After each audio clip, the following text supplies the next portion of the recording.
We're live. All right, we are live. Welcome to the Bardic Inspiration Podcast. I'm your host, B-Rad, Brad the Bard. And I'm here with the Inner Urge Band. Mike and Alex, how the hell are you guys? Freaking great. All right, man. Great. Thanks for having us. Yo, this is awesome. I just ran through an hour at least of your music, and more than that. I saw your one comment on the video.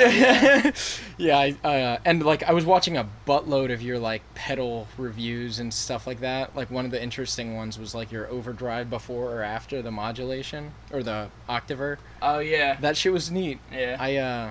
I use a Line 6 pod. Okay. I used to do analog back when I first started, and I'm Uh-huh. this is expensive and I can't figure this out at all. Yeah. See, and I've just gone to the digital world too because I picked up the Line 6 Helix. And it's just so yummy. Yeah.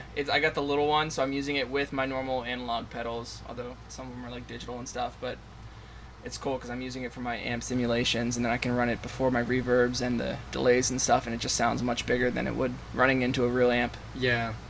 So you prefer to run straight through the PA, or do you prefer to have an amp? For what we do, I think the reverbs, since we always use a lot of complex reverbs, it sounds the best running through that. I mean, I like my tube amps better, but yeah. But the trade-off, it gets 95% of the way there, and the trade-off is worth it. Yeah, especially with the less equipment that you have to lug around. Oh my gosh, yeah, I'm down to just a guitar and the pedal board. Yeah, it's beautiful. That's awesome.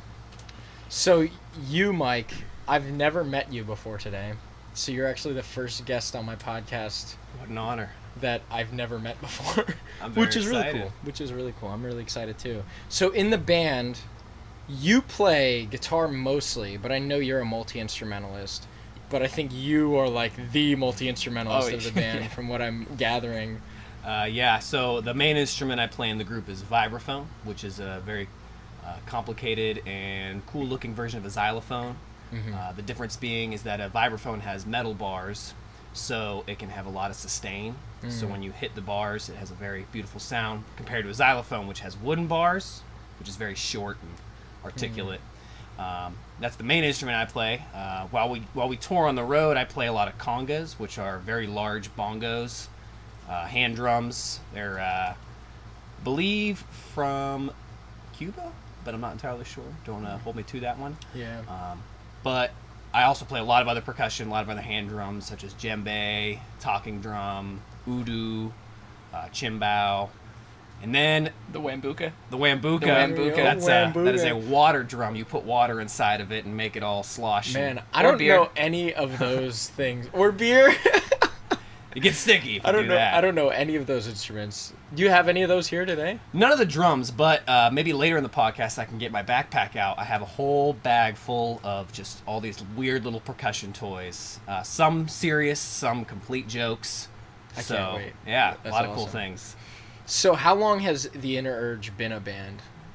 I think our first real gig was in 2015. Yeah, it's We coming might on 4 have- years, man. Damn, dude. Yeah. We might have played a few gigs here and there before that, but our first real gig I think was in 2015, and that actually was the gig that gave us the name The Inner Urge. Yeah, so for a while in college, we were a bunch of the band members were changing all the time. We were Where doing did you study? IUP, Indiana University of Pennsylvania, out near Pittsburgh. Mhm. But so all four of us met there, and we were hosting a jam session in town. It was every other Thursday, and so we'd bring in different musicians for the house band, and eventually we just settled on the four of us, and we're all great friends, so it makes sense. And the vibraphone is cool too. People we walk in with that thing, and people eating dinner and would normally be, I think, annoyed that we're running through their space. Yeah. And trying to set stuff up. But they're intrigued. But yeah, they see this thing. And they call it a xylophone, always. Every time. Every time. That's funny. They stick around for at least the first song. So we had this gig. It was at this random dining hall at our school. Yeah, the story of how we got our name, by the way. And I think we had to play for an hour. I'm not sure, but we didn't have much time to prepare beforehand. So the gig went great. Nothing crazy, and we're done. I'm wrapping up the vibes, and the guy who coordinated the gig comes up to us, and he's like, "You guys got 20 more minutes to fill," something along the lines of that. So we were like, "Ooh, okay. Well, what are we gonna do?" And I remember me personally, I was like, I don't know anything else on vibes, so this is gonna be a train wreck. And And smart Alex here goes, hey, how about we play that Joe Henderson tune, The Inner Urge? Let's try that. And we're all like, sure, yeah, why not? And we look at it, and it is a very hard jazz tune, and it was a train wreck. It's like upwards of 300 beats per minute. Oh, man. It's like one of those, like, you walk into a really uncomfortable situation, and there's just, like, 4 guys playing jazz music, going at it, and, like, you don't want to be around that. Yeah. It's just, like, anxiety-inducing. That's the only way I can put that song. Oh my it's God. Nuts, but it's fun, but it's nuts, and it can fall apart. Yeah, and it did. It did. It did. We told looked at our drummer, and we're like, hey, drum solo, go. And so he goes at it. It's great. And he started the song in 4, and then after the drum solo, it was in 3. Yeah, we go to count back in the melody for the head, and I realized, I was like, 1, 2. Wait, how do we get into 3, 4 time? I don't know. Anyway, it was a train wreck, so we named the band after that. So we never forget our worst moment, and it's only been uphill since. That's awesome. Yeah. That's true. That's a good way to look at it. So, did you guys major in music? You all Yeah. went to IUP, and you majored in music. What's your degree in? Music education. I got a music education degree, and I stayed an extra semester. I got a performance degree. Andrew, the bass and synthesizer player, he's got a degree in composition. He went on to study at New York University for a master's in composition. And Jesse, the drum set player, he's got just a general music degree, Nice. Bachelor of Arts.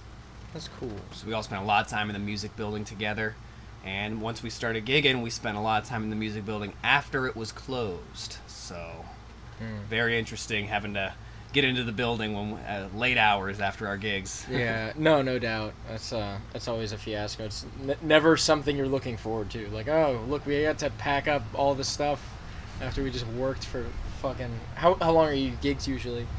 How long are you on stage for? Well, the cool gigs that we do, like when we get to go out and play a festival or a stage, it's great. We play like 40 minutes to an hour, and that's awesome. We get to show our best stuff. When we play a bar, it can be 3 hours, or like tomorrow night we're playing at Chris's Jazz Cafe, and they want us to do 4 hours. This will be our 3rd gig there, and I did one time ever. I've done 4 hours. Yeah. It's a nightmare. Yeah. God. You gotta. I was like, all right, we'll do 4 hours, but we're taking 15-minute breaks instead of 10-minute breaks. Yes. I'm Yeah, not and you doing turn that, it into man. like 4 sets, and this guy Yeah. slapping congas all night, dude. Your hands are hurting by the end of it. Oh my God, I bet. So we got the day off again after that That's awesome though. to recover a little bit. And that's at Chris's Jazz Cafe in Philadelphia, in case anyone Nice. is Is watching that from you have to Philly. pay to get in there? I've never been to a jazz club. Is that like the one? That's not the first That's one. the you've one in done Philly. there. Yeah, that's the one in Philly. Yeah, that's Cool. like yeah. I Like wanna check so that out. Saturday night, Ari Honig was playing there, and Jesse sent us a picture. Our drummer sent us a picture of him playing the same drums that Jesse's gonna be playing, and Ari Honig is like top of the list for jazz drummers right now, man. That's cool. So So, it's- what's the cover charge to get in there? It's $5 if you got a student ID for anywhere. That's super $10 normally. That's super cheap. Yeah. Definitely go check these guys out. Yeah, 8 p.m. to midnight. Yeah. So I have to say, like, I'm not a jazz dude. Like I was telling Mike a minute ago. Your music, though, is hella tasteful. Like, it's not that jazzy. And when it is really jazzy, like when the timing gets weird, I'm like, all right, I'm following this. It was tasteful up to here, and they're doing it well. We try to keep it accessible. Yeah. Definitely. It's That's the word. Yeah. Have you ever heard of Polyphia? Yeah. Dude, We it's love like Polyphia. yeah, dude, it's like They're great. they're very accessible, like progressive rock, progressive metal kind of stuff. If you want to like, they're very. Tell you what, man, my head's getting issues. I'll put it back It's all on later. Polyphia is actually an instrumental group. So they, Yeah. I believe they don't have a vocalist, which is No. another thing with our group. We've Yeah. never had a vocalist. That was part of when we played as the house jazz band. Yeah, no microphone holders. Yeah. Yeah, that's the rule. That's funny. They had, if you listen to their newest album, they had one song with vocals on it. Interesting. I wonder if it was Yeah. someone in the band or if it was a guest. I think it was a feature. I know that song has like featuring this person. I don't know if it was an instrument or one of them, you know, like Gotcha. singing. So, yeah, that's super cool though. Having that low barrier to entry to being a really like eclectic band, I think is the way to go now. Where like a lot of people aren't so focused on what's on the radio as they're focused on like what's hot on Spotify or Yeah. something, you know. Yeah. And it's an algorithmic thing. So if they're listening to Polyphia, Inner Urge might come up, you know. Yeah. Because it's similar. I hope so, man. That's We'd be honored because that would Polyphia is be great. an honor. Yeah. So something we've been doing recently, we just started doing it like a couple nights ago, but we would throw one of our pop rock covers that we do. It's a very well-known song or something. We're going to be throwing it towards the beginning of the set to keep people at the bar, or like when we played at Art in the Avenue, we were the first band. We played at noon. And our second song we played, Tears for Fears, Everybody Wants to Rule the World. Oh, that song's awesome. When we played that and people were walking by, people started pouring into that street. And that's so cool. That you reel them in with that. Yeah. Yeah. And then we screwed them up with the rest of our originals. Screw them up. Yeah. That's awesome, though. So it's all instrumental? Like someone was playing the melody? Yeah. Yeah, that's so cool. Yeah, and we traded around between the instruments to try and keep it interesting. Mm-hmm. Like we're working up a Beatles cover right now with some synthesizers and what vibes. Song? A Day in the Life. Nice. That crazy middle section. Yeah. No, that's super cool. That's gonna be big. Yeah. We do some Pink Floyd stuff. All instrumental. So all instrumental. Are you the one singing it on guitar? We trade it back and forth. Nice. So like, so the vibes are playing it sometimes. Yep. Nice. I'd like to. I didn't see any of that on the YouTube channel. You gotta. Yeah, send me we one have of those clips. We have one from Comfortably Numb from Tellus 360 Nice. in Lancaster. Nice. A live clip.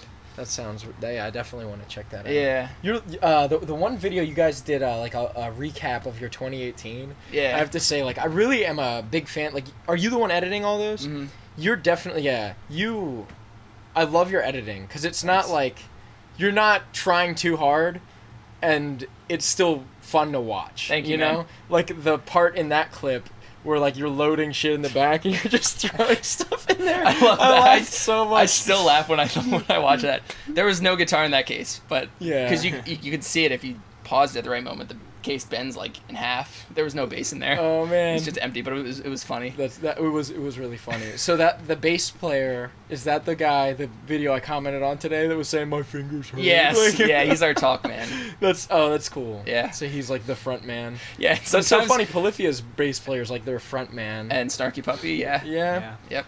That's cool. I think the cool thing with being instrumental too is that, you know, even though he has the microphone and he's talking, you know, there is no central focus. Yes. Even though sometimes with the vibraphone, I might be the more visually front man, if you will. He's the guitarist, so he could be considered the front man, and the bassist is the one talking, and then our drummer takes so many solos in our music, so it's almost like we all take turns being front man here and there. Yeah, I'm a very big fan of bands like that. Like when growing up on MTV, it's always the lead singers. All you see for music videos sometimes. There's none of the other band members in there. And I hated that. I'm like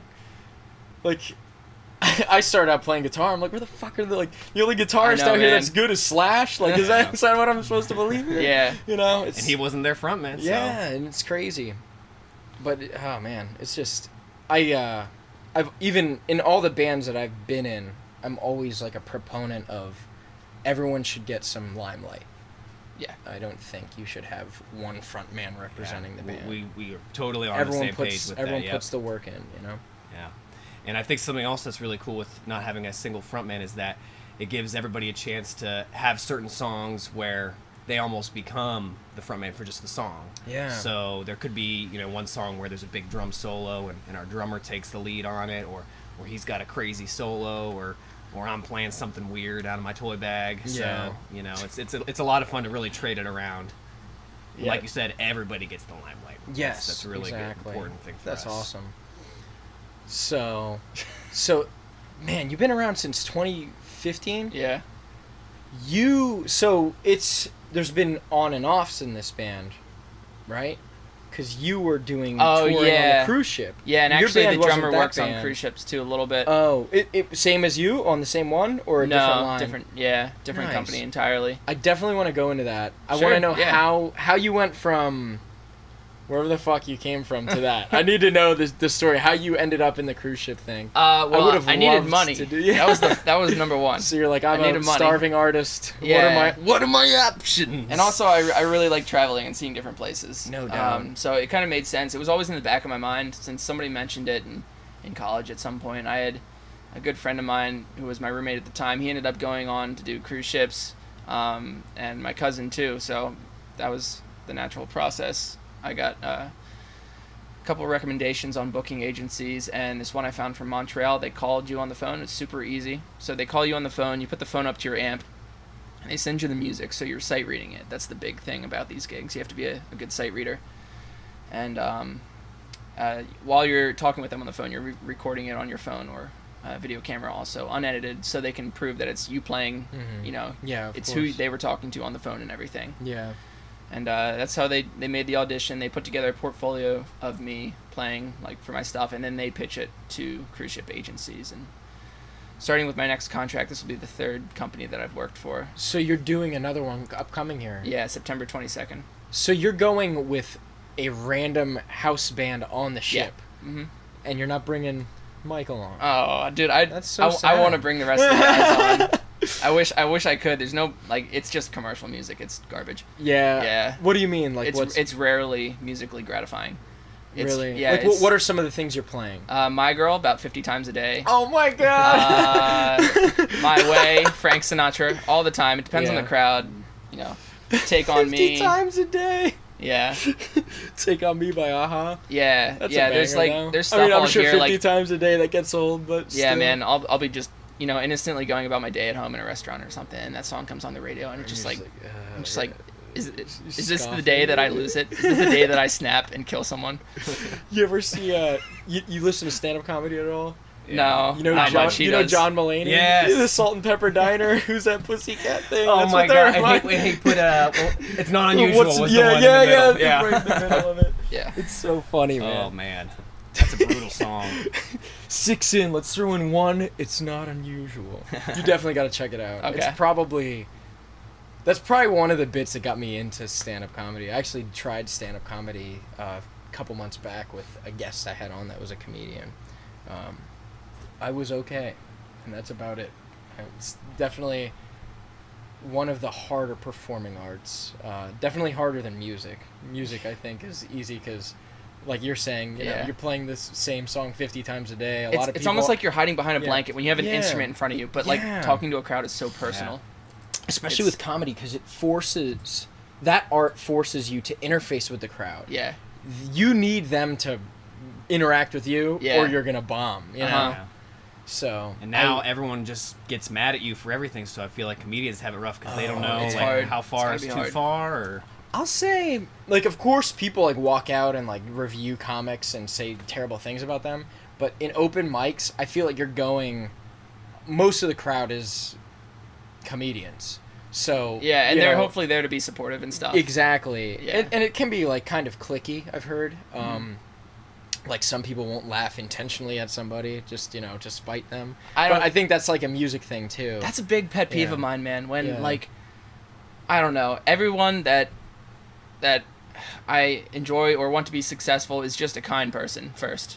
Yes. Whether or not they're like an amazing musician, it's like they're kind to me. They want me to succeed. I see that in them, and I see that the way they interact with me. Yeah. And so it's just like a mutual. Like I want you to succeed. I want you to see me succeed and stuff. And that's the way to go about it. But there's some people that are like the dude that you asked for an arrangement from. He's just like, oh, it's nothing special.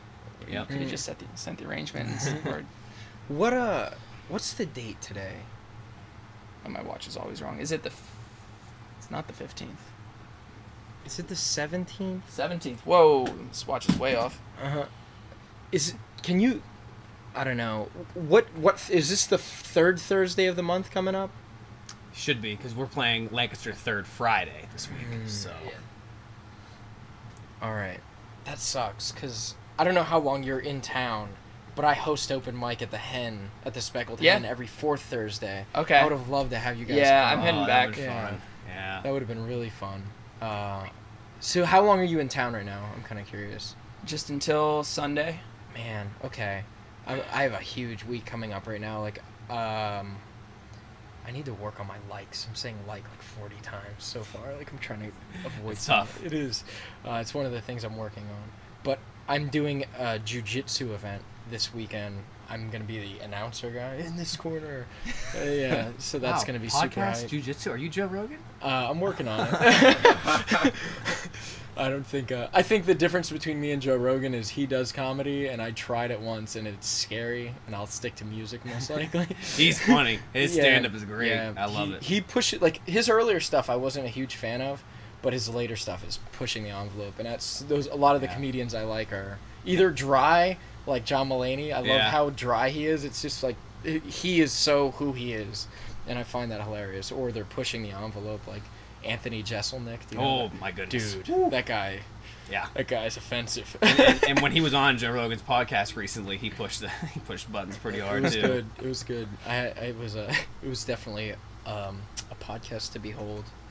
So, Alex, I wanted to ask you. This is a question I was kind of batting around. How do you keep up the good work, so to speak, with the music? Like, how do you find motivation to stay ambitious and continue to get gigs and everything? Because a lot, like you like Ethan's a great example. Like, I know so many amazing, incredible musicians that have gifts that are world class, but they struggle to be motivated to get after it like you do. Yeah. Like, you really get after it. Like, I feel like I've been struggling with like motivation in some aspects recently. I but feel like it's a common thing Yeah. in musicians. It gets easy to get defeated by it. Yeah, like Friday, man. We brought some band in from New Jersey, and anyway, at? I don't have to like name names or anything, but like where were you? we were playing in Lancaster. And you had like them open for you or something? We were opening for them. Oh, okay. And we brought another band of friends of ours that we played with a bunch of times, and just like at the end of the night, the promoter handed all the cash to that band that came from like New Jersey, but we were all driving from Philly pretty much, and just the band went on out the door, and the promoter exited pretty fast too. Wow. Yeah, dude. it was just like stuff like that, man. I hate that, man. Yeah. I've been there. That's so. Did you bring people to the venue? Yeah. We probably brought the most. Yeah. Not Isn't to that brag, but, fucking yeah. crazy, man? Yeah. I've been there. In my We collectively, like the Yeah. other bands, Yeah. not Yeah. this band that we were bringing in. Yeah. Yeah. Oh man. And I get that some people are like, the touring band gets the money, but literally everybody made the drive from Philly. We brought 2 cars because we provided the back line. The one dude took a train, That's solo crazy. guy. That's crazy. Yeah. It's just like it doesn't surprise me always. You know, We've had experiences like that in other ways too. it's so crazy because they think, like, you guys did the most work because you weren't the headliner. Like, they saw they could milk you, you know? Yeah. And then they fuck you in, like, the ass at the end of the night. I hate it when that happens because I've been in those situations where you have to sell X number of tickets and then you get $1 per, and you're playing for 20 minutes or 15 or you know, however many minutes. I respect that because at least they say it up front, man. Yeah. Well, all right, that's fair. Yeah, At even least though you know what that's you're getting still into. a pretty crappy Yeah, way to treat it musicians. is. But at least they say it up front. Yeah, that's fair. Well, the thing that's the worst about that is if you don't sell these tickets, you have to pay out of pocket. You what owe the didn't. money back. Exact. That's what I'm And saying. we've never taken a situation Oh like my that. god! But I've been in those, and what I ended up doing in the last band that I was doing in venues that were doing that, we ended up starting to just say, "Oh, you don't have to pay us, but we don't want to sell tickets." And then they needed an opener that bad that they were like, all right, fuck it. Like, they were like, oh no, you gotta sell tickets. And then the next night they're like, all right, well, we really need a guy like to open the whole night, so Yeah. I guess you guys could do that job. And like, that's all Yeah. we wanted to do. That's pretty smart. Yeah, it puts them in a position like they understand, like, ah, shit, like we didn't expect this. Like, Yeah. So. I don't know. Going back on your question, we got sidetracked. Yeah, there. sorry. That definitely went off on a tangent. How do you stay motivated to get after it? I try putting my feet in a lot of different avenues. Like videography has been a newer thing for me. Like I got a good deal on a camera, and I've had a couple other cameras, and audio recording has been a recent endeavor for me as well. And I think just finding new ways to kind of explore music, it keeps you feeling fresh and not bogged down. And another thing that's worked for me recently is I keep like a to-do list on my notes tab, and anytime I think of anything to do, like if I'm sitting at a stoplight or if I'm eating dinner or something, I'll write it down on the to-do list. And if I'm at home and I'm like finding myself turning the TV on or something, shut the TV off, look at that list, what can I do to like make my life a little bit better or something. Yeah. Or that's awesome. or to like further my career. I don't know. Yeah, no, that's incredible. So do you have a day job, or you are strictly music, a yeah. like you're a booking musician? Yeah. That's awesome. book my man, all y'all out there. Please, you please, promoters. please, I need the money. Like, that's awesome. But you, Mike, said that you are a teacher. Yeah. So you teach music? Mm-hmm. That's So this awesome. past year, I taught at a high school in Baldwin. I taught Nice. orchestra and jazz band. And then coming up this fall, it was just a year-long position, so coming up this fall, I'll probably go back to being a substitute teacher.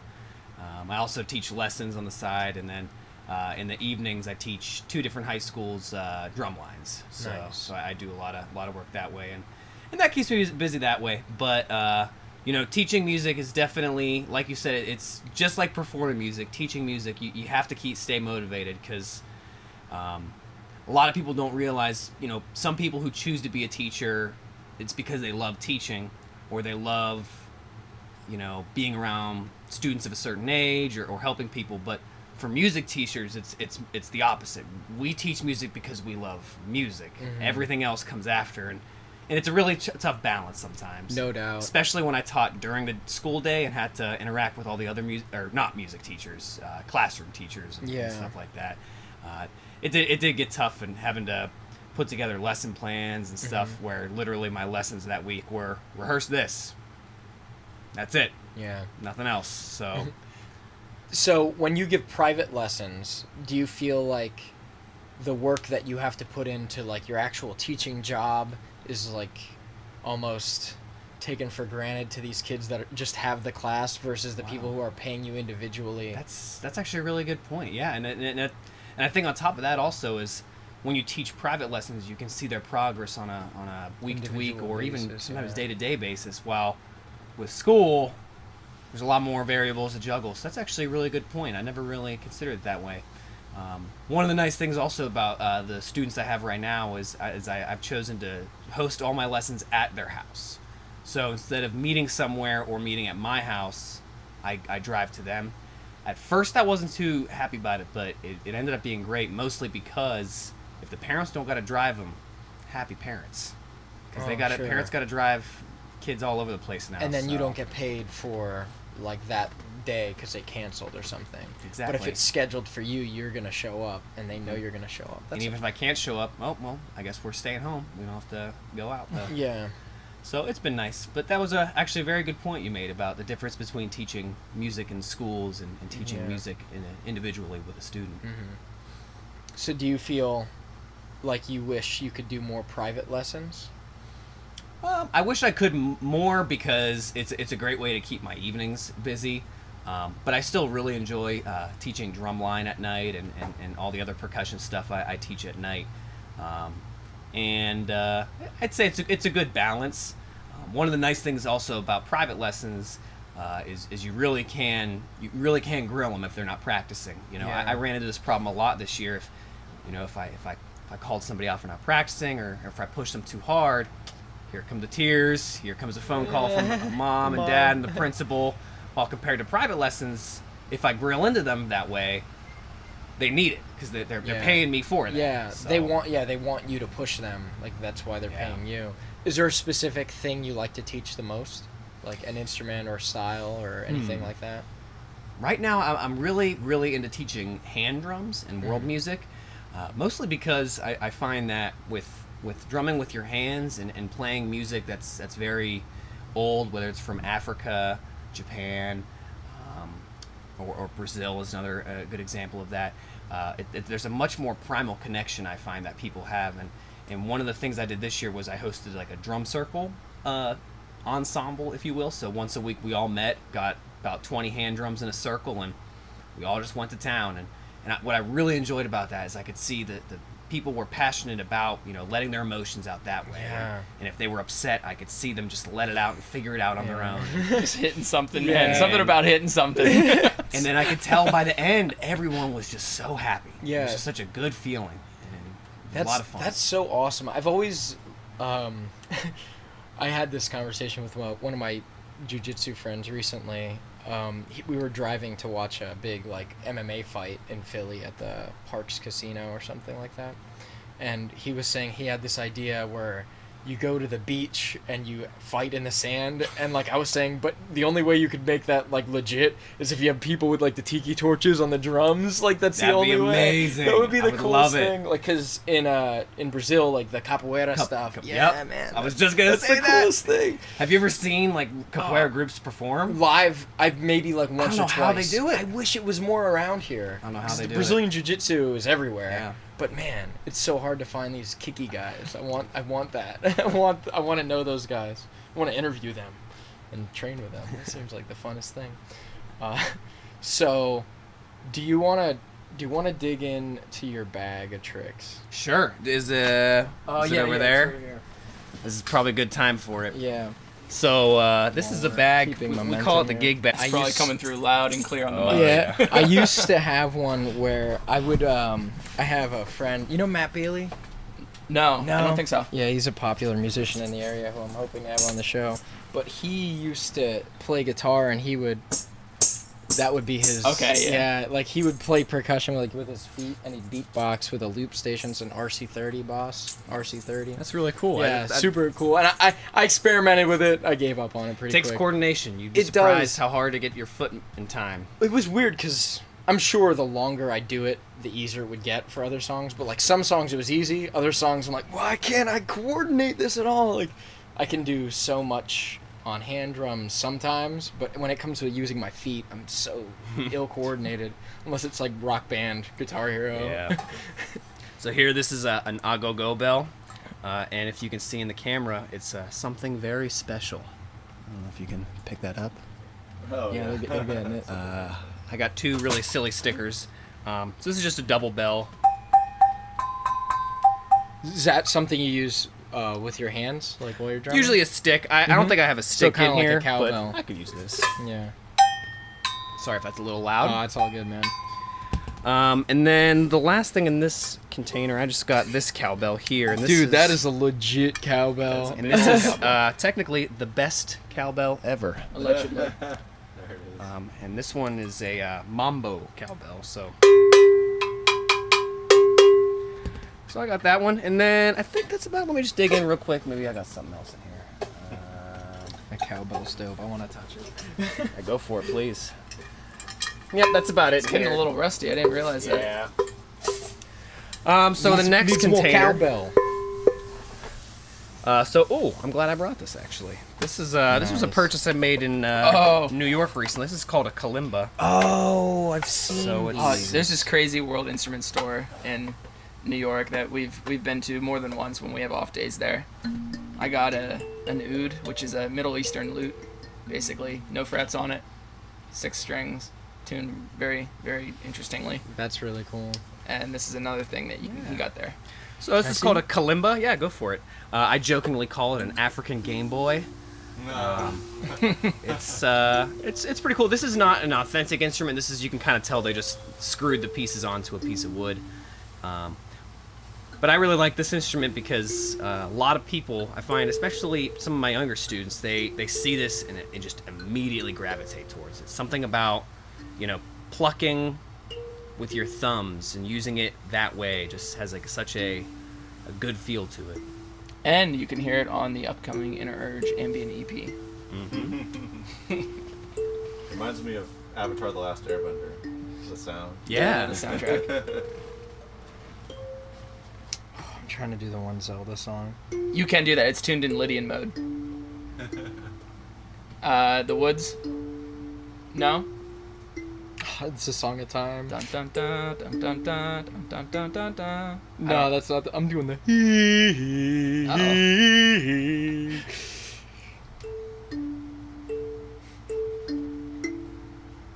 Shit.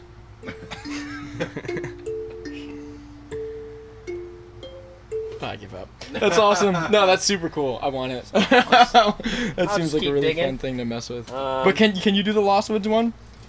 I can do that on the guitar. Oh, nice.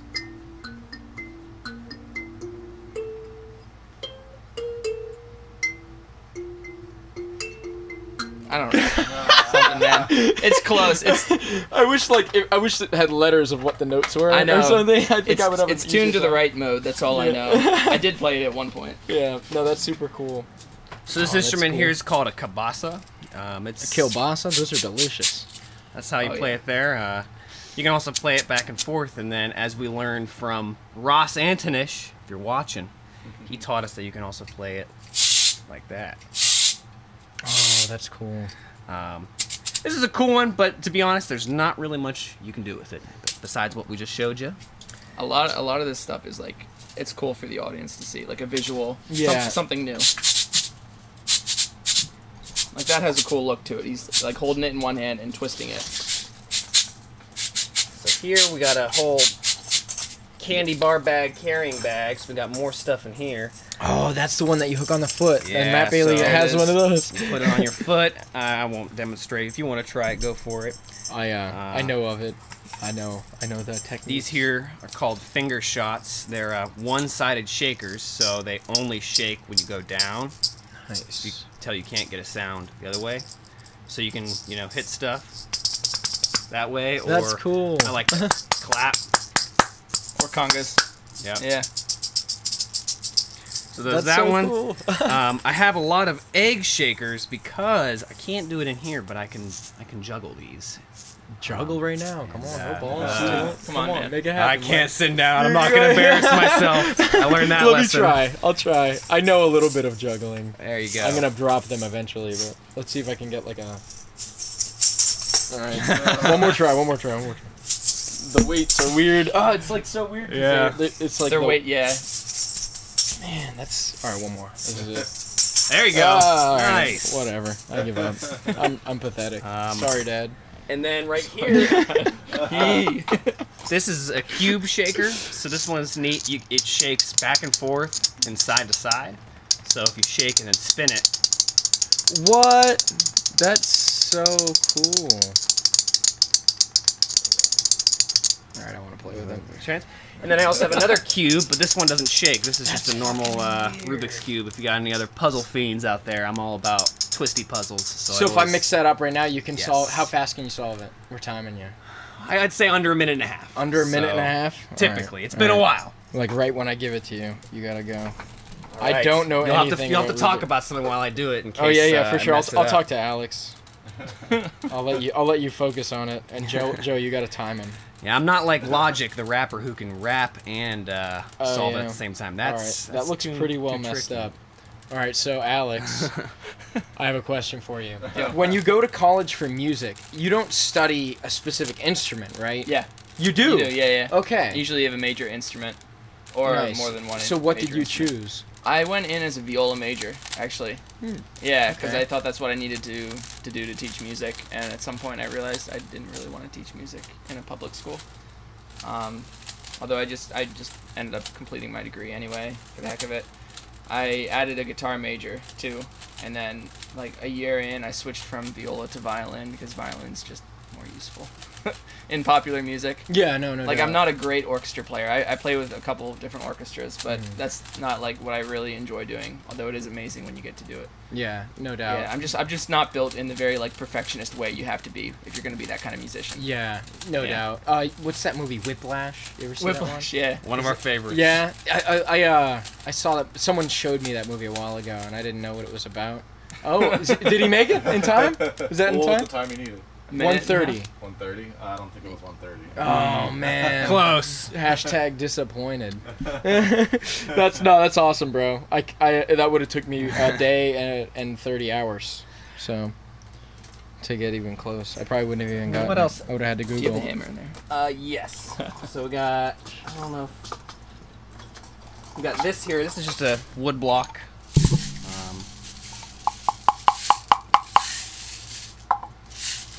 Nothing special with this wood block.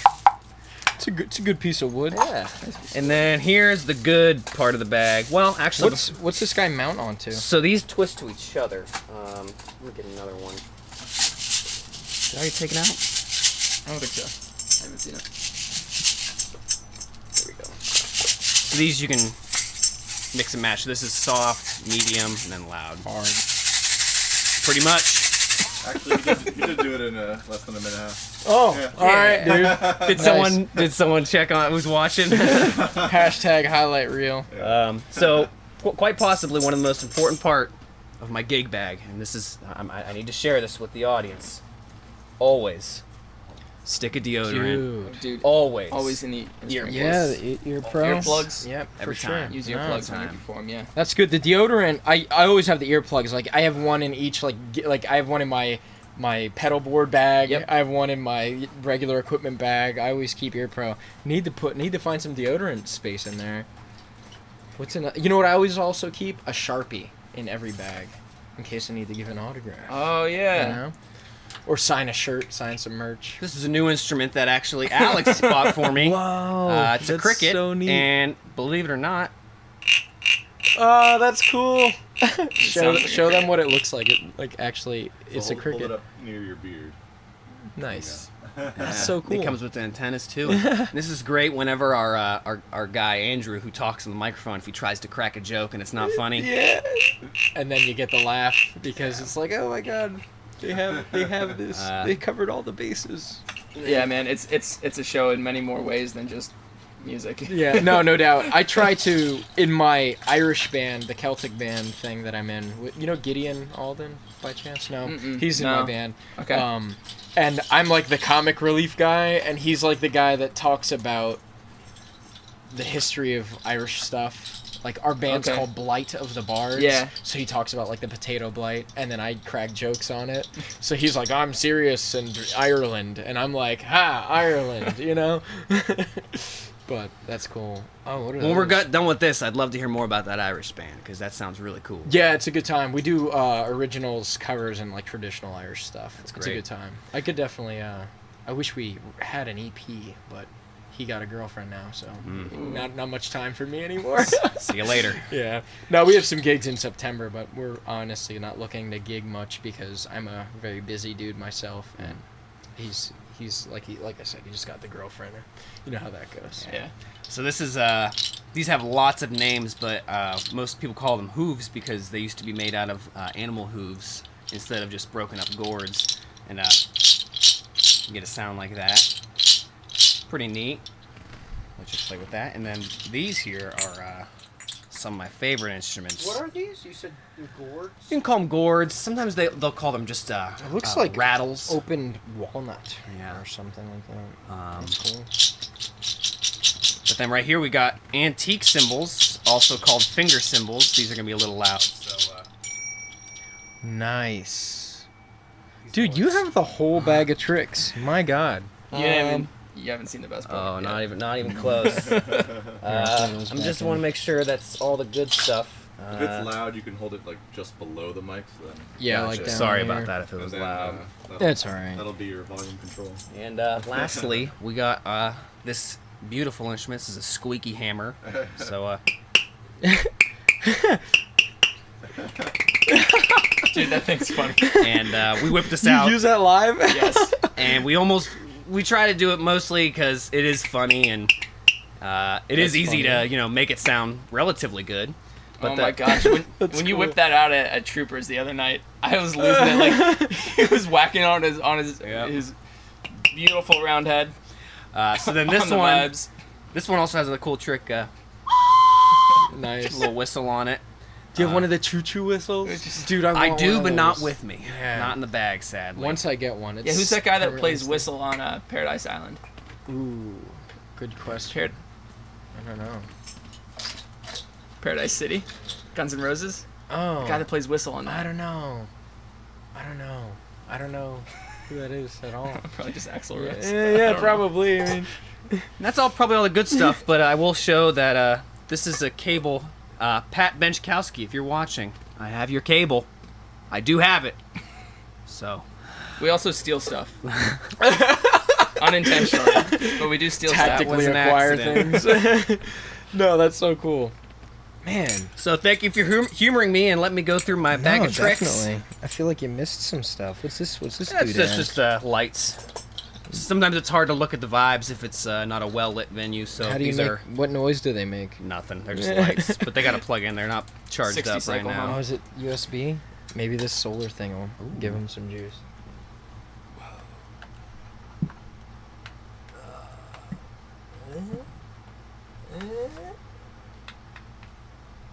Yeah. Look at that.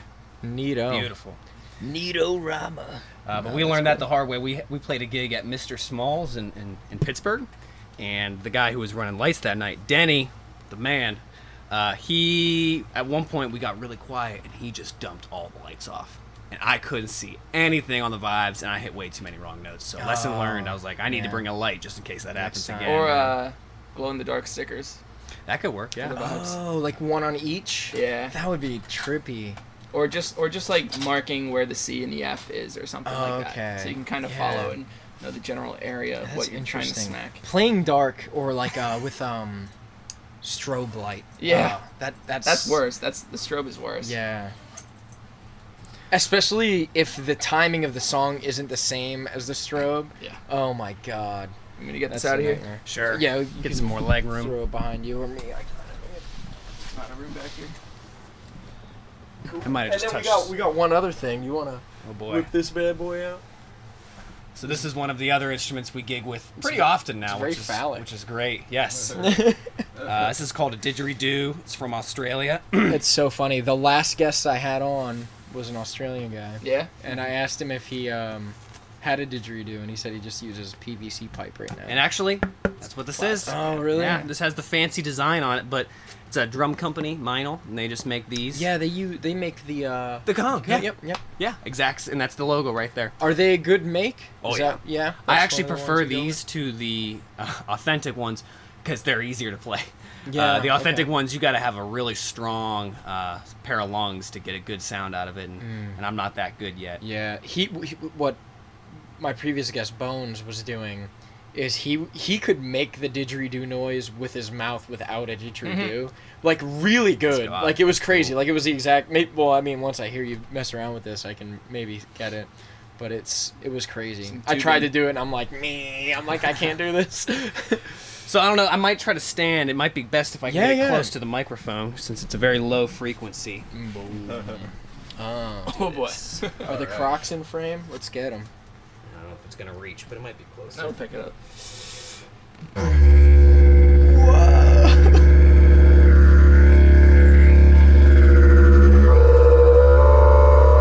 This is such a cool.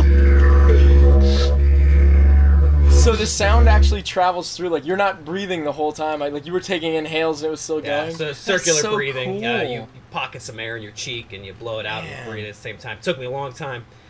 Some of the cool animal effects I can do is It's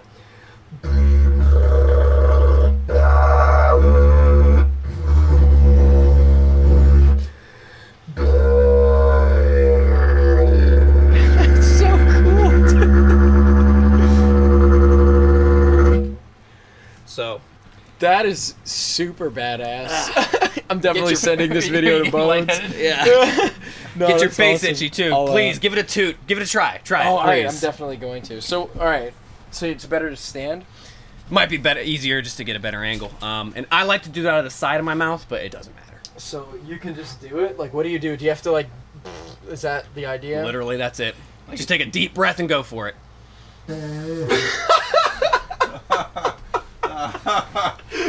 You got to create a good seal in your mouth, so all your air is going inside. So what's the trick? You purse your lips? A little bit. I think more of like a horse kind of deal. But get your whole mouth in there. Oh yeah, and big takes. You'll be surprised. I'll suck all the air out of you. Oh no doubt. All right, here we go. Let's give it another whack.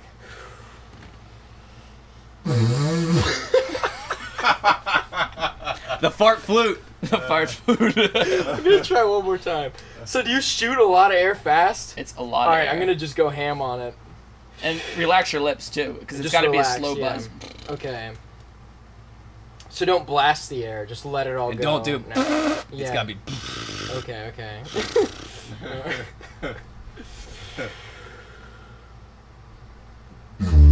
Yeah, dude, that's it. He did it. All right, that's cool. You got it. I won't make an ass out of myself anymore. That was cool, dude. I want one. That was super cool, man. Man, you guys are neat. This might be my I don't know if I don't like. It's so hard to say like what's my favorite podcast because one of them we were playing Mortal Kombat and getting love drunk. that game. Like that's obviously awesome, but this is definitely like. You want to talk about the new Black Mirror series? The first episode we were just watching. What game were they playing in that one? Striking Vipers. Yeah. I Like don't even basically know. Mortal Kombat. Black Mirror is like that's a Netflix show. Yeah. I haven't seen it yet. Can't spoil it, but man. it's like Mortal Kombat, not safe for work in a very adult way. I gotta see it though. Just this yeah. episode. Oh, it's So Mike can explain the entire premise behind the series. Which, yeah. So it's basically like the Twilight Zone, where each episode is a different idea. Oh, and they're not related at all. oh, yeah. that's similar to the Love, Death, and Robots. Exactly. Oh, Yep. dude, I've just That's a gotten cool into show, that too. one. That one's so Yeah. cool. Very, very similar because Yeah. with Black Mirror, the difference is with the Twilight Zone, some of the episodes could be totally normal, but with Black Mirror, almost every episode has the futuristic piece of technology. So in the Mortal Kombat episode, you can plug something to your forehead and it immerses you in the game. Full virtual reality. I'm gonna have to hit you up and we'll have to get. I love recommendations like this. That sounds something that's right up my alley. Man, that sounds cool. Yeah. Let's go down this rabbit hole. What do you watch? Like, what do you find interesting to watch? Well, I really enjoy Black Mirror and any sort of sci-fi. Okay, so sci-fi. I'm a is big like your genre. just. Do you like comic books? Do you like my posters? I've never been good at reading, so comic books were hard for me. But I like the movies they made from comic books. Like Watchmen is one of my favorite superhero movies. Better than any Marvel movie. Sorry. Yeah, But Watchmen is better than I'm any one Marvel of the movie, yeah. few people that will agree with you. That is the best comic movie centric film that's been out in the And they last. only made one. So sad. That's actually on Free Comic Book Day. I got that. Nice. Who watches The Watchmen? But Man, yeah, Watchmen is so good. yeah, I'm also some of the video games I play right now. I'm still very, very sucked into Overwatch. Sadly, I it's a can't good stop. game. I don't play it, but I know it's got a great following. You stream? No, just my own stuff. And the other game I'm really into now is Magic Arena. It's Magic the card game, but on PC. Nice. And I've always appreciated card games like that, but I've always been lazy. So it's like hard to like coordinate. But now that they have a game that does all the counting and work for Oh you, yeah, it's beautiful. that is cool, and you can play like remotely with other people. Yeah, which so- I know there was like a Yu-Gi-Oh card game that you had exactly for like the that. app on the phone. My friend had. I played Yu-Gi-Oh like a fiend in high school, I just had to give it up. And I with can't get Yu-Gi-Oh, involved with the anymore. numbers, that was the hardest part for me. Was I couldn't math it up that hard, like 1,200. Coming from So a guy that's doing like fucking eight fucking or 3/4 timing and shit. all and this fucking crazy music. so with this game Arena, they do all the counting for you, all the math for you. So you just click the buttons, done. So something like that app, Yu-Gi-Oh app, I bet was really entertaining and Yeah. fun too. I think those card games are. Honestly, I think that's one of the cooler things that came out of like cartoon-based merchandise is like the Pokemon cards and stuff, because those games, I feel like those games made me want to have a better vocabulary, because you just got like, you know, the Magician of Black Chaos, and like I used to read it Chouse. I'm like, what is this word? Chouse, you know? Because I didn't know what the fucking word was. I remember my 5th grade teacher was like, that's chaos. I'm like, no. Chouse. But that with a K. Yeah, you know what I mean? That's the worst thing about doing YouTube videos too, is when I pronounce something wrong, everyone lets me know it. Oh, no Like doubt. I said, yeah. like I still don't remember how to say it correctly. Elixir or Elixir. Elixir? Yeah, like this string company. I don't know. I said it wrong, I guess, and some dude just got like irrationally angry in my comments. I was like, whoa. Don't even entertain them. I don't even give those people like the... He pulled out Piece the of millennial mind. word too. I was like, oh. It's like these millennials don't even know how to read a dictionary, man. Oh my god. Okay. That's so funny. Okay, next time. It's like, yeah, why don't you make a video about the advice that you're looking for then, asshole? You know what I mean? My god. I love that millennials. Millennials are killing the doorbell industry. Yeah. Because I just when I get to Mike's house, I'm here, man. Just text him. Yeah. And that's how we killed the doorbell industry. Yeah, no doubt. Oh my god, all those headlines are so silly, dude. They're funny. It gets me. Gets me every time. I share all that trash. Sorry if I ruin your timeline all the Dude, time. I love everything you post. It's so funny. Like, if I go a whole day without making someone upset about something, I did something wrong. Yeah. That's the way I look at my meme sharing. I constantly shit post, but just because, they're not going out. A lot of the people out there aren't going out of their way for adversity, so I'll bring it to them. Yeah. So do you guys do, so you game and you watch those things. What do you do? Like, what's like some of the spare time? Besides music? Yeah. Yeah, because that's really unhealthy to make your hobby your career. You got to find another hobby when you make your hobby your career. Yeah. I love going skiing in the winter. Yeah, I saw you were in skiing, Colorado. Man. Yeah, Colorado, are you good? Montana. Like, are you pretty good?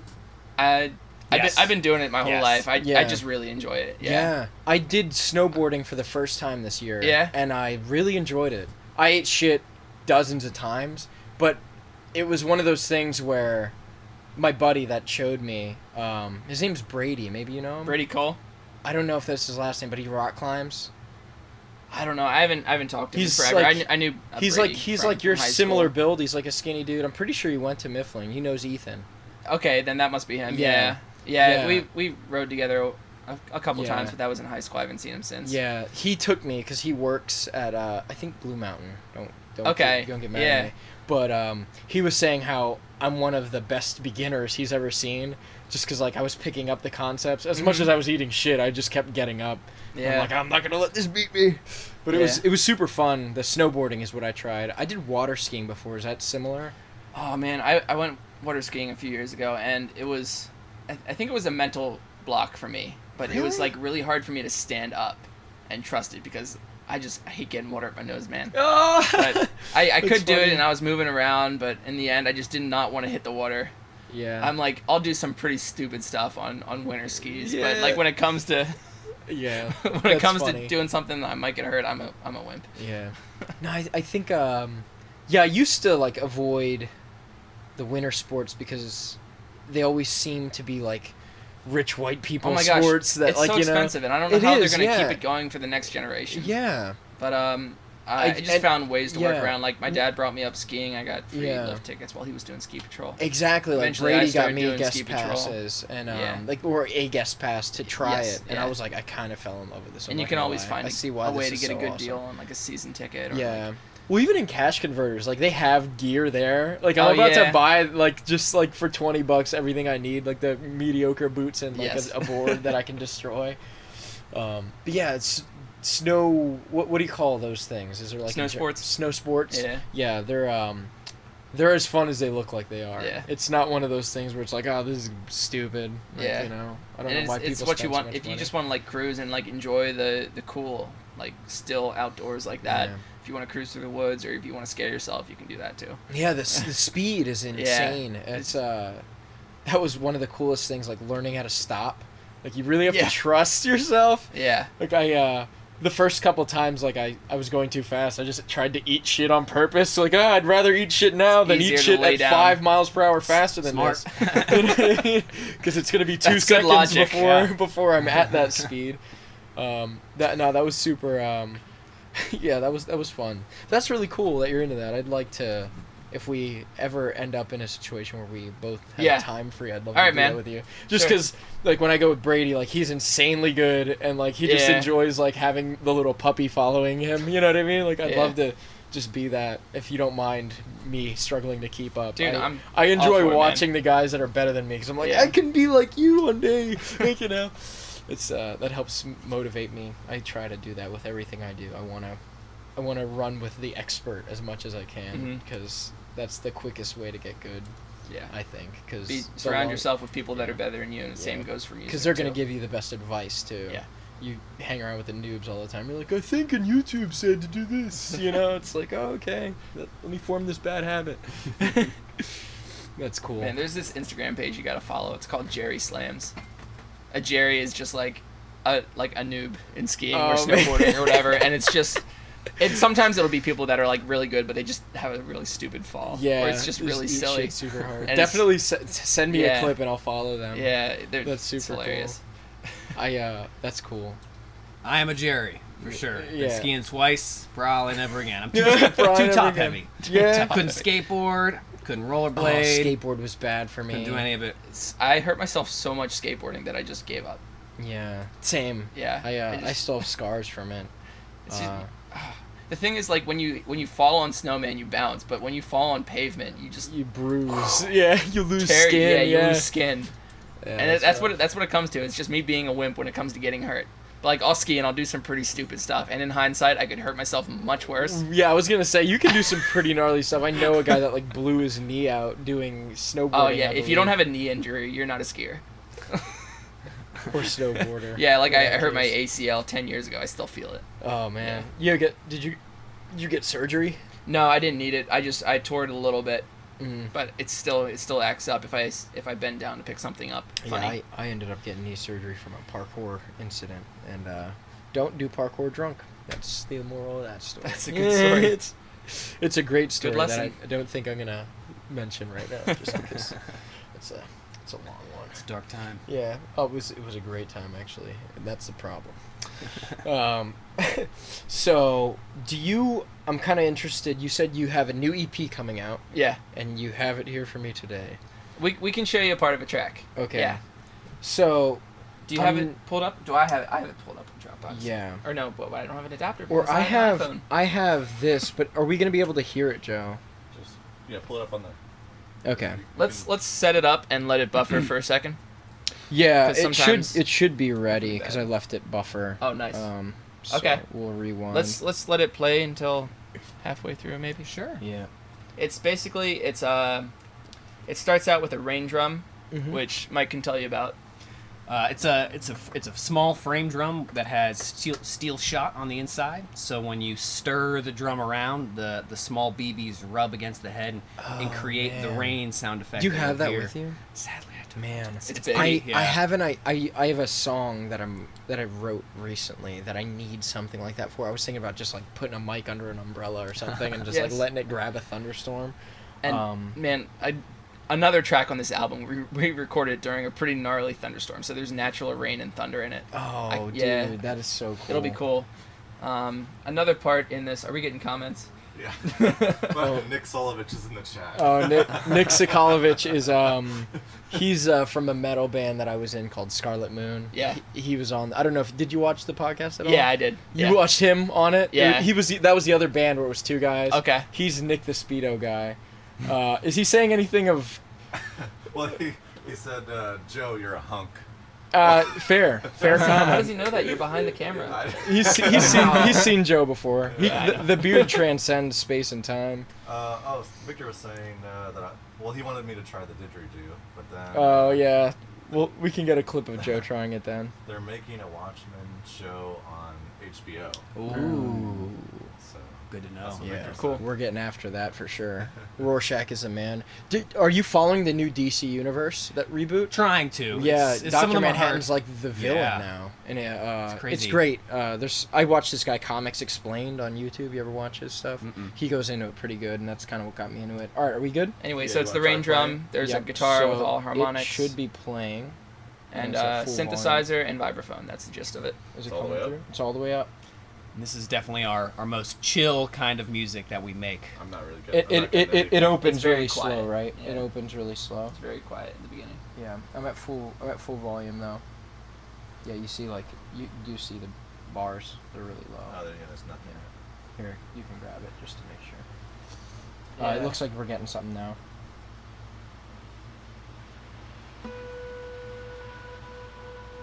Well, what am I listening to? Is it coming out of the headphones or the laptop? Oh,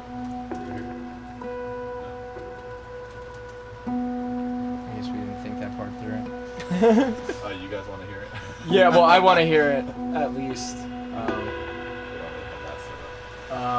You could mute the microphones and I can play it over my phone for you, Brad. Yeah, why don't you just play it from there and we can just kind of keep it mildly close to the microphone and we can. So our goal with this share is, a lot of the music we've developed over time has a very ambient, peaceful, zen, calming aspect of it. So our Yeah. focus with this whole EP was Yeah. focusing just on It that. stopped buffering, yeah. Yeah, that's cool. So, and all right, yeah, I kind of want to get it. Let me listen to this. Actually, I'm gonna just pause this, Joe. Okay. That's- Should have grabbed that small Bluetooth speaker, but let's see here. That's cool. That's this drum. Mhm. Man, that's fucking cool. That sounds legit.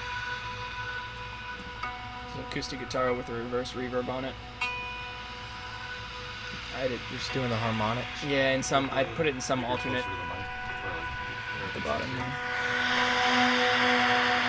I had it in some alternate tuning so I could get harmonics that you normally wouldn't be able to.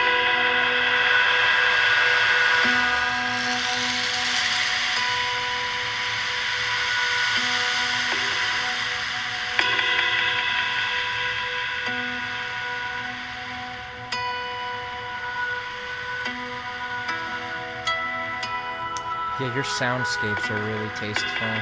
I Thank ran you, through man. a few of them. That's a passion project for me. Yeah, keep up the good work. You're doing a very good job with them. The droning one was really cool. Yeah. I like that one a lot. You know, in like the movie theater, they do that big bass. THX. Dude, yeah, like I want to know how to make that sound because I have ideas of where to put that in music. We can get into that off the podcast. I don't know if you guys know how to do that, but I'm interested in knowing how they make that noise.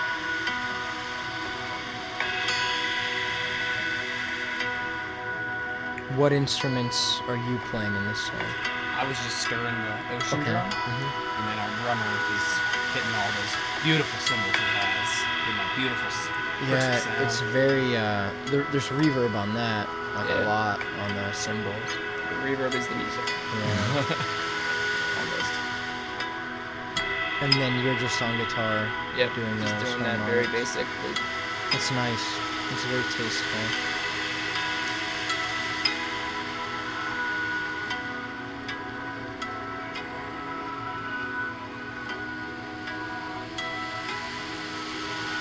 You guys are very good at harnessing dynamics in your music, too. Thank you. Like, that's what got me. That's, I think, what I like the most about it. Like, I feel like a lot of jazz, they change some things that aren't always dynamics, and that makes the song feel less organic and accessible to me personally. You guys, I don't feel that way with them. I actually really like it. That's so cool. That sound is so fucking cool.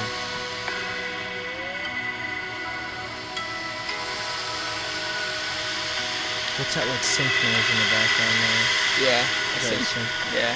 And that was one of the overdubs. Mm. There's like very minimal textures I've added Yeah. later on. I did it on my last ship. I just had so much time. Bring a little MIDI keyboard and I added some extra. Yeah, notes just in hit it. it in like post like Yeah. that. But most of it is performed live, pretty much composed on the spot. So for those listening who think maybe this is a little too slow or boring for your taste, our first album is the complete opposite. Lots more drums, percussion, all the good stuff.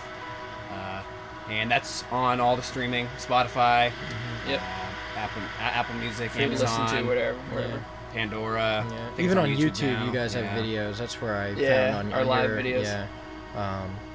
And I feel like that's kind of, I like the live videos because I get to watch you guys jump around a little bit, Yeah. which is cool. You seem pretty energetic on stage, which is good. Good energy. So that's the end of that track. Yeah, that's really good. That's man. super tasteful. So your genre is ambient jazz funk. Is that what you? Something More or like that. less. Yeah. More or less. And if you listen to the album, there's a lot of ambient parts in there. There's a lot of parts that are influenced by jazz, and there's a lot of improvisation. I think the funk side of things comes from live shows. Lately, we've been doing a lot of funk. Yeah. Yeah. No, that's awesome. Funk just comes naturally with a lot of the hand drums I play, specifically the congas, which are the bigger bongos. Those, I mean, if you look at any of those like Motown bands from the 60s, 70s, even going into the 80s, they all had a percussionist just on those congas. If you listen to any of the Jackson 5 tracks, always. Yeah. James Brown always had congas. So I guess that's how we get the funk side of things. But we also Are have those all Meinl too? All the sadly, I wish I was sponsored. The congas I have are LP congas, and there's actually a good story to go along with how I got the congas. I can mention that in a minute. And the vibraphone I use is Yamaha, and those are pretty much the big brands I stick with. But the way I got the congas, so at that early gigs that we started playing at as the house band, I would have to borrow the music department's congas, which were these old brandless black ones that literally didn't have a brand on them. I didn't know what brand they were. Yeah. And they were very bad, and they were so heavy, and they sounded awful. They were bad. But we'd bring them, and it worked, and it was fun. And we had a local guy who was an ER surgeon at Indiana Hospital, and his name was Michael Stalteri, and we called him Dr. Mike. And he'd always come and bring his saxophones. He was all about playing sax, and he's a great sax player, super loud in your face. It's great. And he came in the first time I had the congas, and he said, "Hey, I got my congas in the car. Want me to bring them in?" And I was like, "Sure, yeah."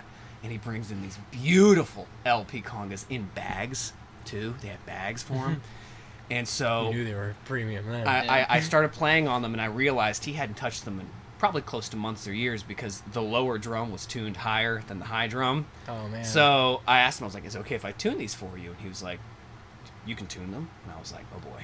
No. Clearly a saxophone player. So at the end of the gig, I go up to him and I'm like, "Dr. Mike, how much for these congas? I want to buy them."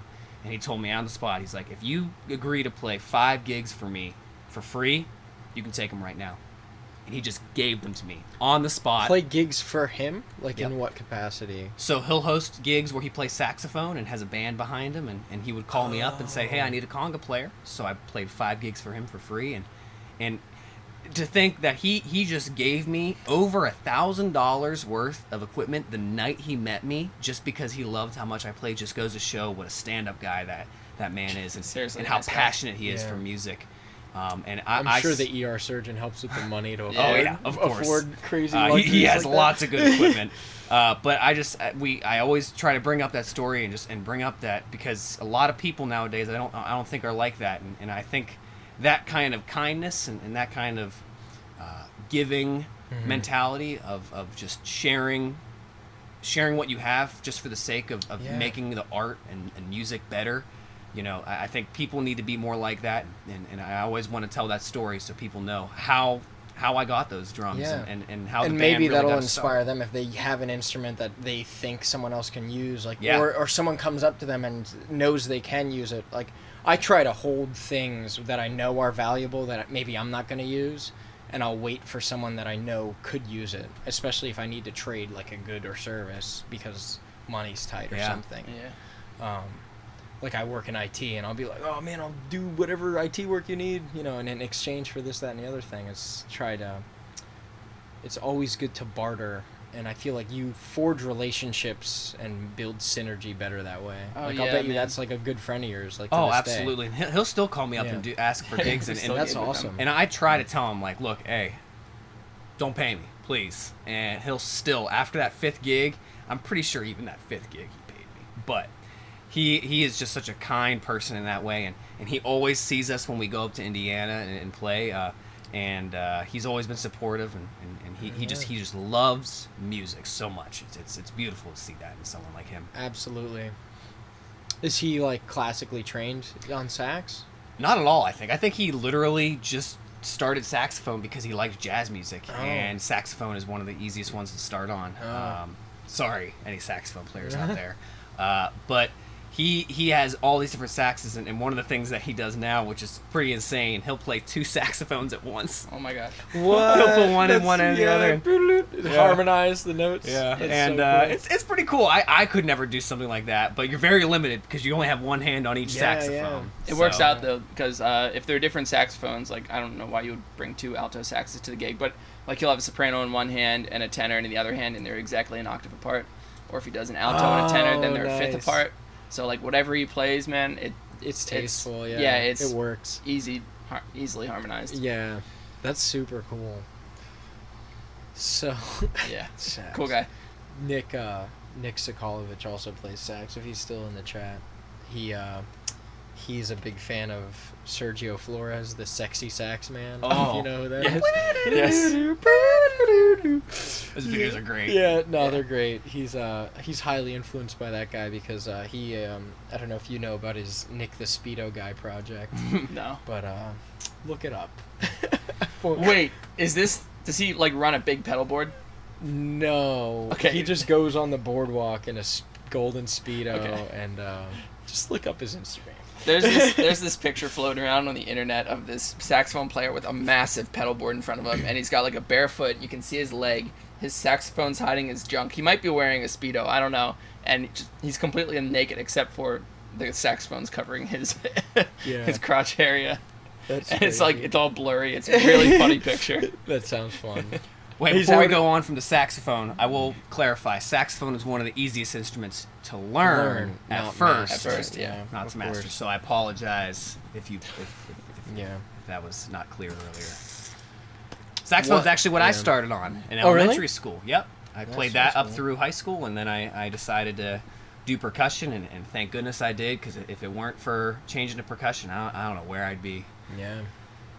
I think there's way more sax players than, what is that? Probably. Vibraphone Yeah. guys, you know? Oh yes. So it's always good to cover a niche, I think. Yeah. What's your most prized instrument or most expensive one? Well, the most expensive one is definitely the vibraphones, Oh, for really? sure. But my most prized instrument has probably got to be my djembe. A djembe is an African instrument. It's, if you can imagine, it's the one. Actually, if you look in this card, that's a djembe right in the corner. Yep, the hand drum. It's a hand drum. You wear it typically, and you put it between your legs, and you play with your hands. It's from West Africa, specifically like Guinea, Ghana, and Sierra Leone. It could be classified as one of the first instruments ever created by mankind, just because a lot of people believe that that's where things all got started, and that was the first instrument I ever saved up for and bought, and I got it shipped from Ghana. No way. So a man who makes drums in Ghana, he carved the whole frame of the drum out of a tree trunk.